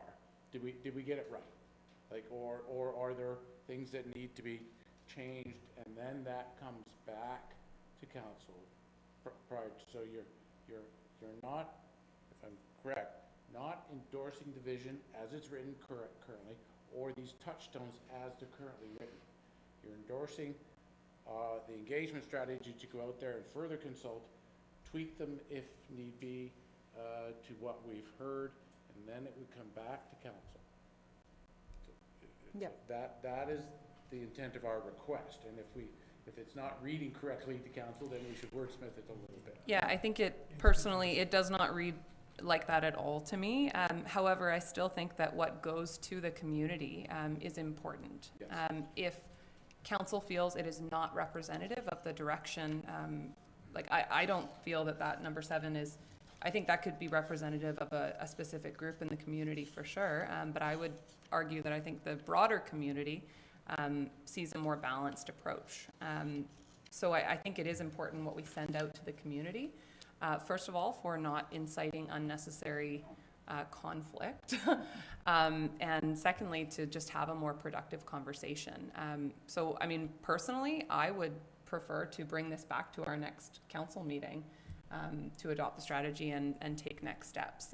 I don't feel this is something we've already slowed down on our original timeline. I don't think the OCP is something that we need to rush, and I would personally just like to give additional thought to these and add our own feedback if we have any prior to sending them out. Councillor Paulson. You suggest maybe wordsmithing Part B of this motion in, I too found it confusing, because I sort of read endorse and then strategy, and kind of skipped over engagement and communication. We're not endorsing the OCP as it's presented. It's just an engagement and communication strategy moving forward. So we're not really endorsing the program. So we're endorsing them to go ahead and talk some more, right? With the community? But it is important that council feels that what is shown here is something you want the community to consider. Mm-hmm. So if there was some comments, like about number 7, and there was some wording that council would like to amend to this, we could do that. And I'm happy to do that. And like in number 4, where we can add healthy, vibrant, inclusive community, we can totally do that. So if there's any comments on these that you'd like to share with us now, we're happy to listen to that. Or if it's something you want us to think about, and we come back and do it, and then we go out to the engagement, we can do that too. Councillor Haggard. That was going to be my suggestion, if staff could just tweak the wording, especially on number 7, and then bring it back to us to endorse. I think number 7 concerns all of us. Okay. Other comments? Councillor Washington. Thank you, Madam Mayor. On the motion B, I would be more comfortable with release rather than endorse. Just to release the document out to the public for further, yeah. It is important that council do consider a motion about our public engagement strategy, though. That's a very important part of this process, that it's council who's given direction about what the public engagement strategy is to look like. But we certainly, we can look at some of this wording. If council has, in the next little while, some thoughts on that, you can send that to us, and then we can bring this back forward to a future council meeting for your consideration. So, Madam Mayor, I was just I going was just going to comment. Councillor Solda has whispered some messages to me, and recognizing that we want this obviously to go out to the community, and I think everybody is anxious to keep this process rolling. However, I think we are feeling like there's a few things potentially missing here as well. There's no comments around the arts, and I just think that. Yeah, I know that this is feedback that we've received from the community, and I know we will receive more, but this is really council's first opportunity to see this information, in this agenda package, and I think it is important. We haven't had input into the OCP, into those workshops that have happened to date, and whether that's a part of the process or not, I think this is our opportunity to have input, and I just want to make sure that we don't rush it. If I captured your comments. So, Madam Mayor, just one thing, as Director Smith had said, one thing under the LGA, it's important that we acknowledge just the pieces about who we're consulting, and that would be something we're looking for, so that we have clear direction that these are the groups we're consulting. And then in regards to the engagement and strategy for the vision, that could certainly be that council support instead of endorse. And then that just sets out the framework so that we are transparent about who we're consulting with. In regards to this piece, we can totally bring that back before we actually go out and consult with the community. I think that would be great. Would anyone like to read the first motion here, which is around who we're engaging with? Councillor Paulson. I'll read A, and then we can clarify B later. I'd like to move that in relation to the review and update of the City of Port Alberni Official Community Plan, Bylaw number 4602, Council will provide the following opportunities it considers appropriate for consultation with persons, organizations, or authorities it considers will be affected by the early stages of the OCP update. Number 1, Hoopachesset First Nation. Number 2, Sashot First Nation. And number 3, other stakeholders is listed in the Engagement and Communication Strategy prepared by Frank Planning Collaborative, June 20th, 2022. Seconded by Councillor Washington. Any comments on this piece? Seeing none on the motion, all in favor? Carried. And for the next piece, so you're suggesting that we change to support, and that prior to going out to the public council, we could just even move that and we bring this back to our next council meeting for additional discussion. Yeah, I was just going to suggest that you table a decision on this matter until your next meeting of council, when you'll be provided an updated document. Okay. Moved by Councillor Solda. Seconded by Councillor Corbeil. On the motion, seeing no comments, all in favor? Okay. Carried. Thank you very much. Wow. Okay. Made it through that one. Sort of. It's confusing, very confusing. Moving on to item number 6 from the Director of Corporate Services, Funding Opportunities and Strategic Priorities Fund. Madam Mayor, I can speak to that report. We want to bring to council's attention and seek your direction on 3 funding opportunities today, 2 of them in this report, and the third one, Mr. Deacon has a separate report for. So the Strategic Priorities Fund, administered by UBCM, has announced there was an opening in early April for projects that fall within 2 streams, capital infrastructure and capacity building. And staff have been working on 2 projects that we think are certainly strategic, aligned with council's strategic plan, and are good candidates for these grant streams, and projects that are far developed enough that we have the necessary resources to make the application with supporting documents and budgets and whatnot. So the first stream is the capital infrastructure stream. Just going to scroll back up and see what this great report says. So on the capital infrastructure stream, the project that we propose to council that we make an application for is we've titled Sustainable Environmental Infrastructure Upgrade Phase 1, and that would be Argyle Street between 1st and 3rd Avenue. And essentially, there's 3 components there. One is the reduction of combined sewer overflows that would result from separating the combined sewer and stormwater pipes under that section of street, and which is in itself is the right thing to do. Also, we would improve the active transportation functionality in the area by continuing the widening of sidewalks, as you see between Kingsway and 1st Avenue. And they would do the same between 1st and 3rd, creating a more walkable, welcoming, and safe pedestrian experience. And the third major benefit is a reduction in stormwater discharges to the environment by installing natural silvicels, infrastructure that would absorb moisture into the soil. So we think those 3 key elements align that project really well with this grant opportunity.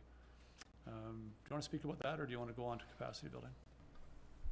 Are there questions on this project? Yeah, I think council probably recalls that this is a project that had been talked about for next year regardless, and that we were contributing funding to. Yes, it was in our capital plan. It's in the city's strategic plan to address the streetscape in that area. And with our operating permit for our new sewer facility, we have obligations to continue to work on separating storm and sewer. So it hits a number of priorities squarely. Moving on to the capacity building stream, this is a digital asset management and GIS strategy, and as council's aware, another strategy for the city strategic priority is to improve our GIS system. So this would be multi-phased. Phase 1, gap analysis of current asset management data sets and data models, digital asset and land management standard operating procedures and workflows, and GIS system modernization and integration with asset management software. The second phase, public tool for flagging transportation and mobility issues, creating work orders, asset condition assessments and replacement forecasting, starting with facilities, as we talked about just a few minutes ago. And the third phase would be adoption of Parcel Map BC and data alignment. Council, if you have more questions on this one, I would ask Director McGifford to speak to this. So we are allowed to make applications in both streams, and we've inquired and being told that success in one stream won't negate success in the other stream. So we don't think we need to choose one or the other here. We can do both. Okay. Are there questions on this? Nope. Councillor Washington. Thank you. Can we ask what Parcel Map BC is? Please? Rosalind, are you able to answer that?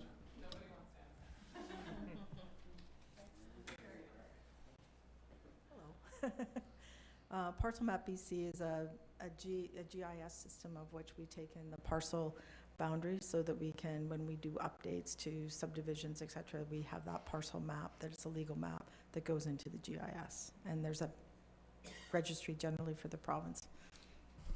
Thank you. Councillor Washington, would you like to read the motion? Thought it had something to do with postal code, sorry.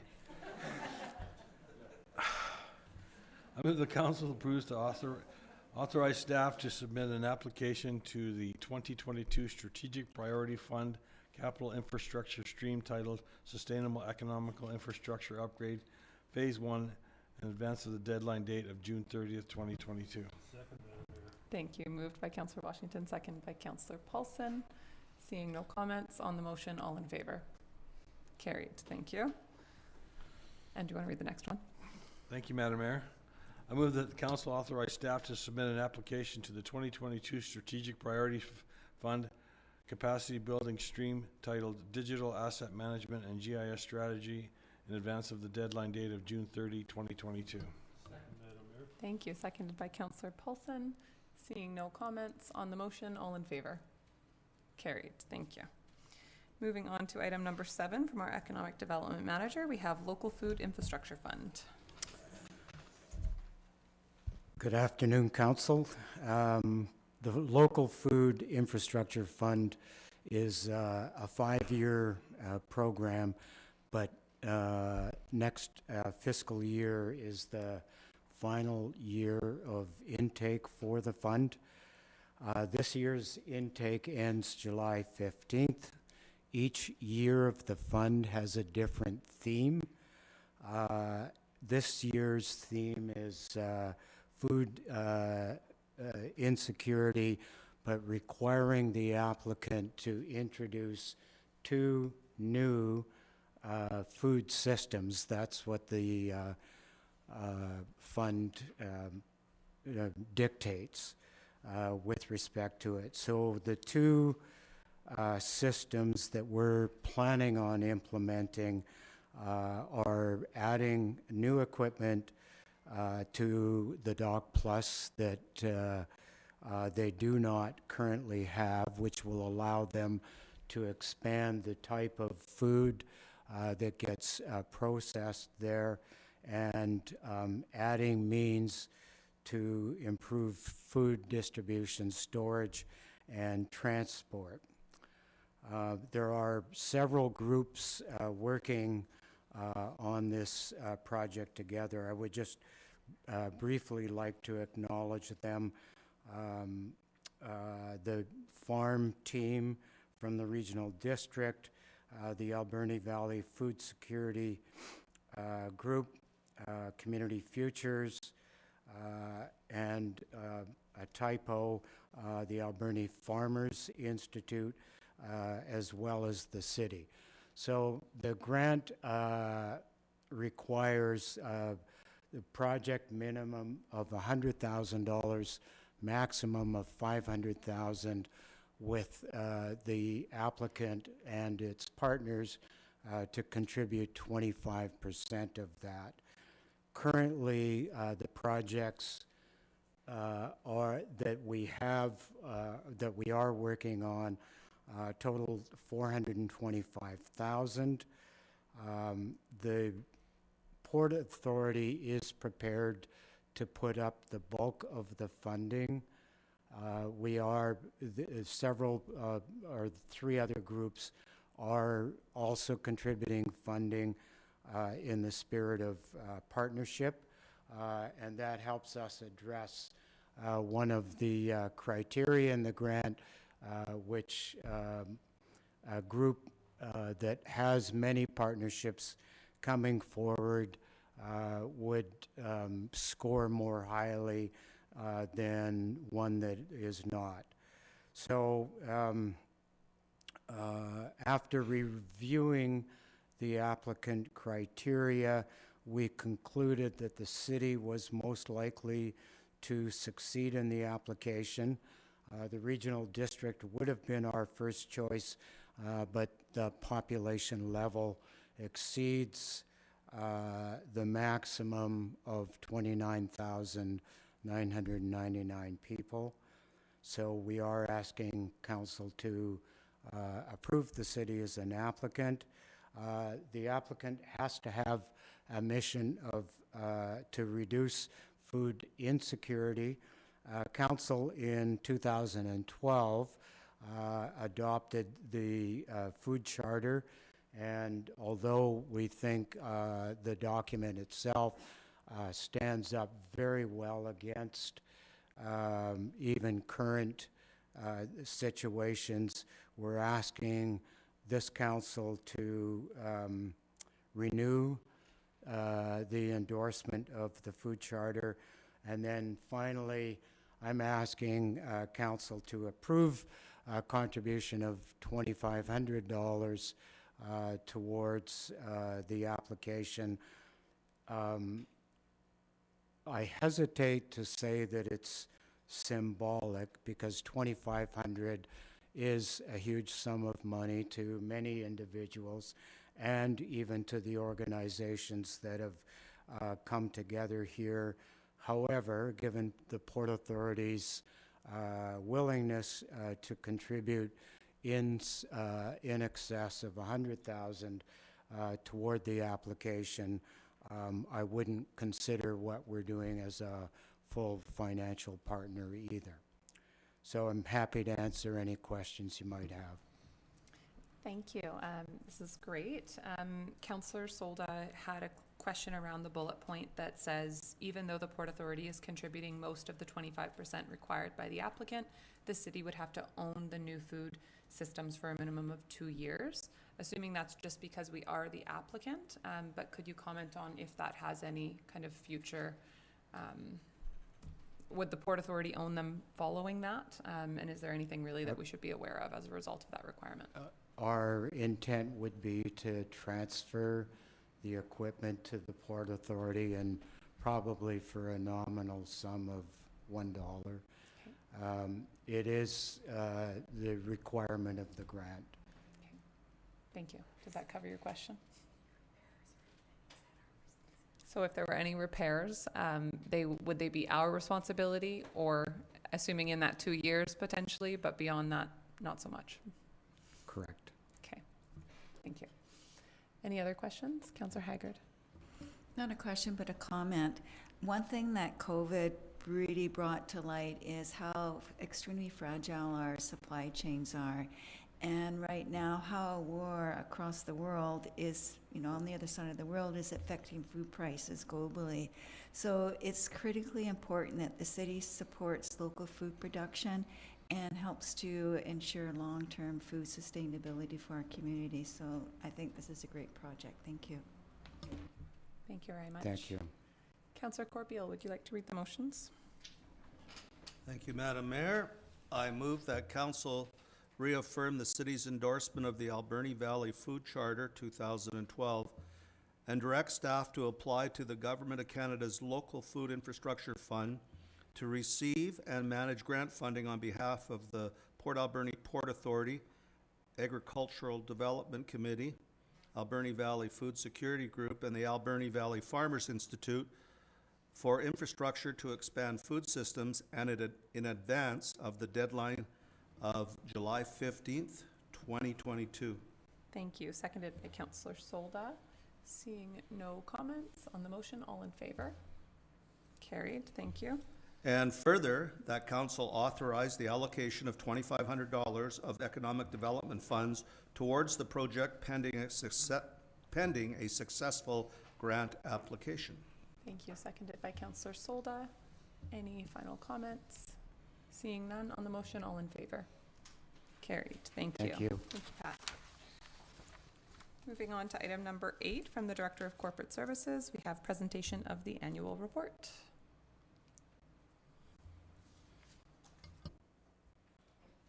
Thank you, Madam Mayor. So for council, just to recap, on an annual basis, legislation requires that council prepare an annual report.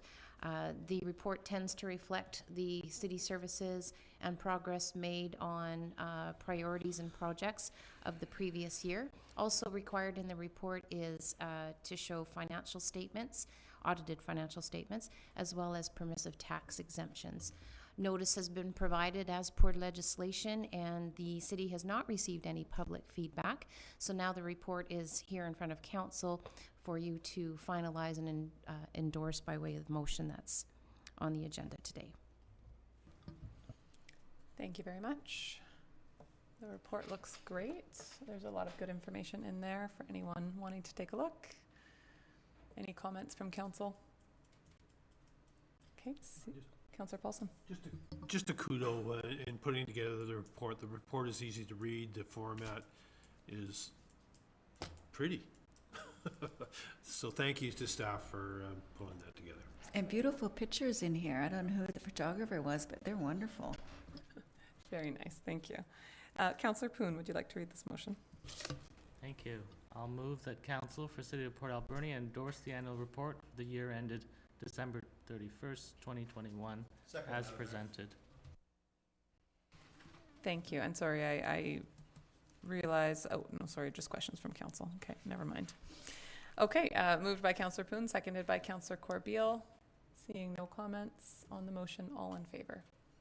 Carried, thank you.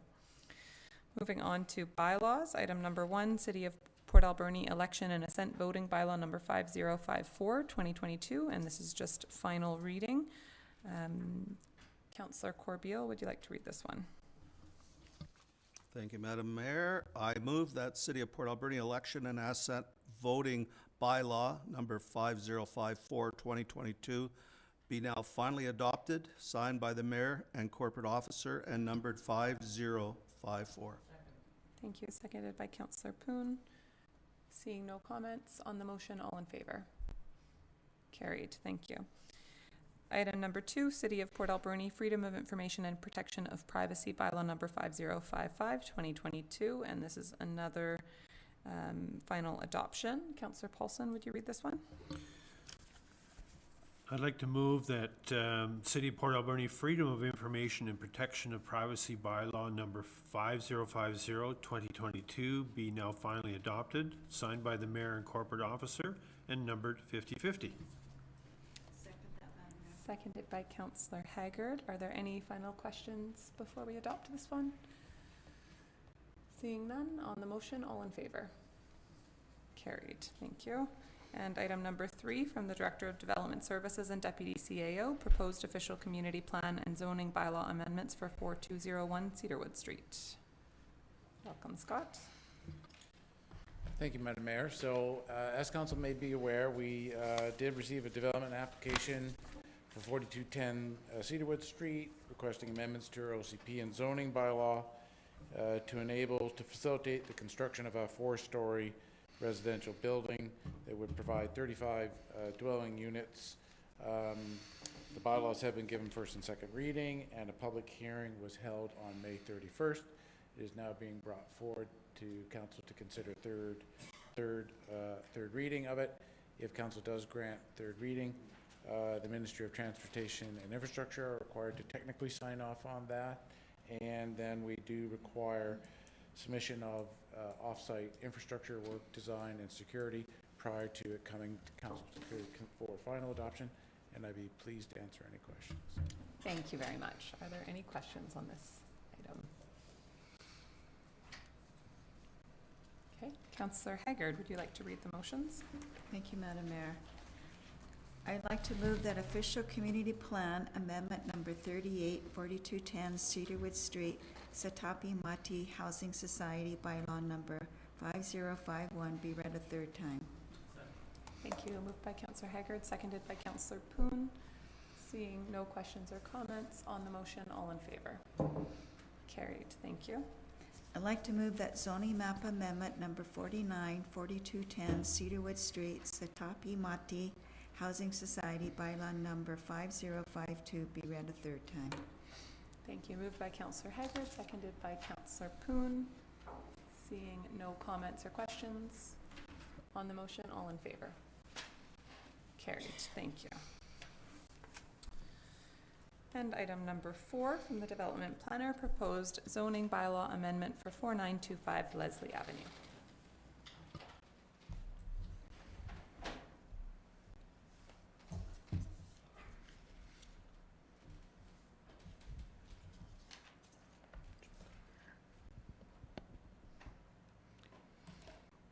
Great. Thank you, Madam Mayor. For Mayor and Council's consideration today, we have the zoning bylaw amendment at 4925 Leslie Avenue. The applicants are Amy Needham and Curtis Needham as the owners of the property. They are requesting to rezone the two properties at 4925 Leslie Avenue from R1 single-family residential to R3 small lot single-family residential. And the intent is that they would rezone the properties to a zone that allows for a smaller lot size, and then consolidate those two properties, re-subdivide them with different lot size requirements in a way that puts the existing house onto just one lot and then leaves an extra vacant lot, which then they could then build another house upon. And we'll go through that on the following slides. In the end, this application would rezone the property to enable that subdivision and result in one additional single-family dwelling on this street. Here are the two properties, lots 11 and 12. Their front yard is on Leslie Avenue currently. And there's an orthographic photo where you can see the one house that straddles both lot 11 and lot 10. And this is the official community land use. So this proposal, which would result essentially in another residential dwelling being constructed, does align with the existing official community plan land use designation. That's the solid yellow color across the entire neighborhood. And the proposal also aligns with the OCP policy for low density infill like list, which focuses on having a scale and character that suitably integrates with the surrounding neighborhood, and one additional single family home would do just that, even at the small lot size they're proposing. And the R3 zone is compatible with the R1 zone. It's another single family zone, equally low density, and the entire neighborhood, as you can see, is single family homes. To the west, across the train tracks, there's some 1 and 2 family residential zoning, but it's more or less single family in this area. Here's their proposed lot plan. Where the existing properties had a front yard off Leslie Avenue, the front yard would now be on Balson Road. There's an existing dwelling that's now on its own lot, and that's the corner lot, and the new lot is proposed Lot B, where you can see the outline on that lot of where a structure might go somewhere within those boundaries. And to summarize, this application would rezone property for consolidation and subdivision to create a vacant lot for a single family home. This is one additional dwelling, and staff support this application because it aligns with the OCP policy and land use, and we don't anticipate any negative impacts on the neighborhood from this application. It would just create one additional single family dwelling. So options for council today are to proceed with first and second reading of zoning amendment bylaw 5059, waive the public hearing because it aligns with the existing land use, and direct staff to issue those required notices, or to provide alternative direction to staff, or to not proceed with the proposed bylaw amendment at all. And staff are recommending that zoning amendment bylaw 5059 be introduced and read for a first time, that it also be read for a second time, and that council waive the public hearing in accordance with the Local Government Act, and then direct staff to issue the notices that are required when council chooses to do that. And I'd be happy to answer any questions you may have. Thank you very much. Are there any questions from council? Okay, Councillor Washington, would you like to start reading those motions? Thank you, Madam Mayor. I move that zoning map amendment number 53, 4925 Leslie Avenue, Needham, bylaw number 5059 by now introduced and read a first time. Thank you. Moved by Councillor Washington, seconded by Councillor Poon. Any comments? Seeing none on the motion, all in favor? Carried. Thank you. And I move that zoning map amendment number 53, 4925 Leslie Avenue, Needham, bylaw number 5059 be read a second time. Thank you. Moved by Councillor Washington, seconded by Councillor Poon. Seeing no questions or comments on the motion, all in favor? Carried. And that council waive the public hearing for zoning map amendment number 53, 4925 Leslie Avenue, Needham, bylaw number 5059, in accordance with section 4642 of the Local Government Act, as a proposed amendment aligns with the official community plan designations, and direct staff to provide public notice in accordance with section 467 of the Local Government Act prior to consideration of further readings of the bylaw. Thank you. Moved by Councillor Washington, seconded by Councillor Poon. Any comments on this piece? Council will recall that we did just waive public hearing for another application and that there is still a formal opportunity. Notices go out to the members of the public and they can still submit input. Okay, seeing no comments on the motion, all in favor? Carried. Thank you. And on to item number 5 from the Director of Finance, City of Port Alberni Wastewater Treatment Facility Upgrade Loan Authorization Bylaw number 5038, 2021 adoption. Thank you, Madam Mayor. So today we're looking for adoption for the bylaw to initiate that borrowing that we have planned. With that, after adoption, we will send this to the province after the 1 month challenge, or the one month quashing period, as they call it.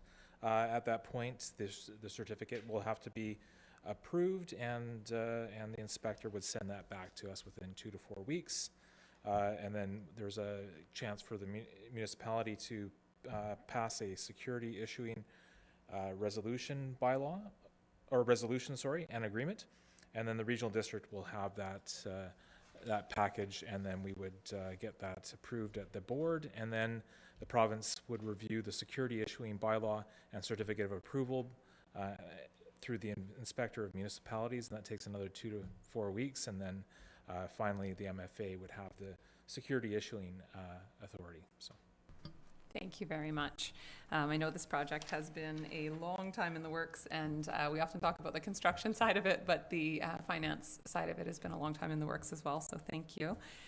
Before we do the final adoption, I'm just wondering if from the CAO we could just have an update on the project. I believe it is up and running now.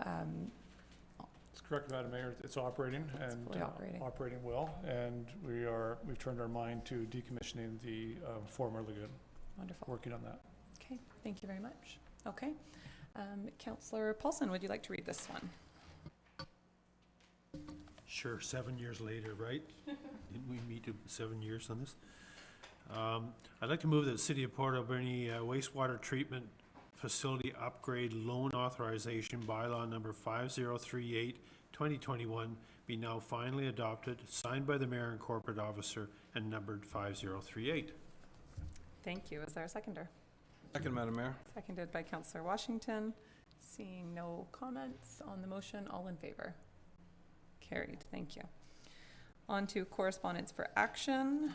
And we have one item today, an email dated June 10th, 2022 from the Uptown Merchants Association requesting council authorization for temporary road closures for the purpose of holding an uptown market again this year. Are there any questions from council on this request? Okay, seeing none. Councillor Corbeil, would you like to read the motion? Thank you, Madam Mayor.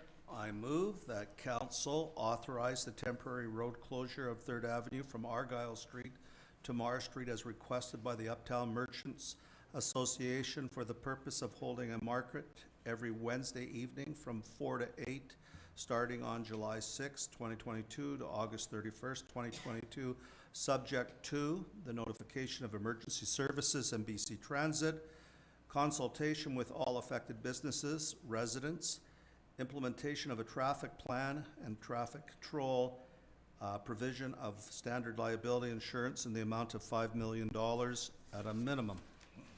Thank you. Seconded by Councillor Haggard. Seeing no comments on the motion, all in favor? Carried. Thank you. No proclamations today, so on to correspondence for information, and there is only one item today. Oh, no. Yeah. I'm going to get you to read it still, Twyla.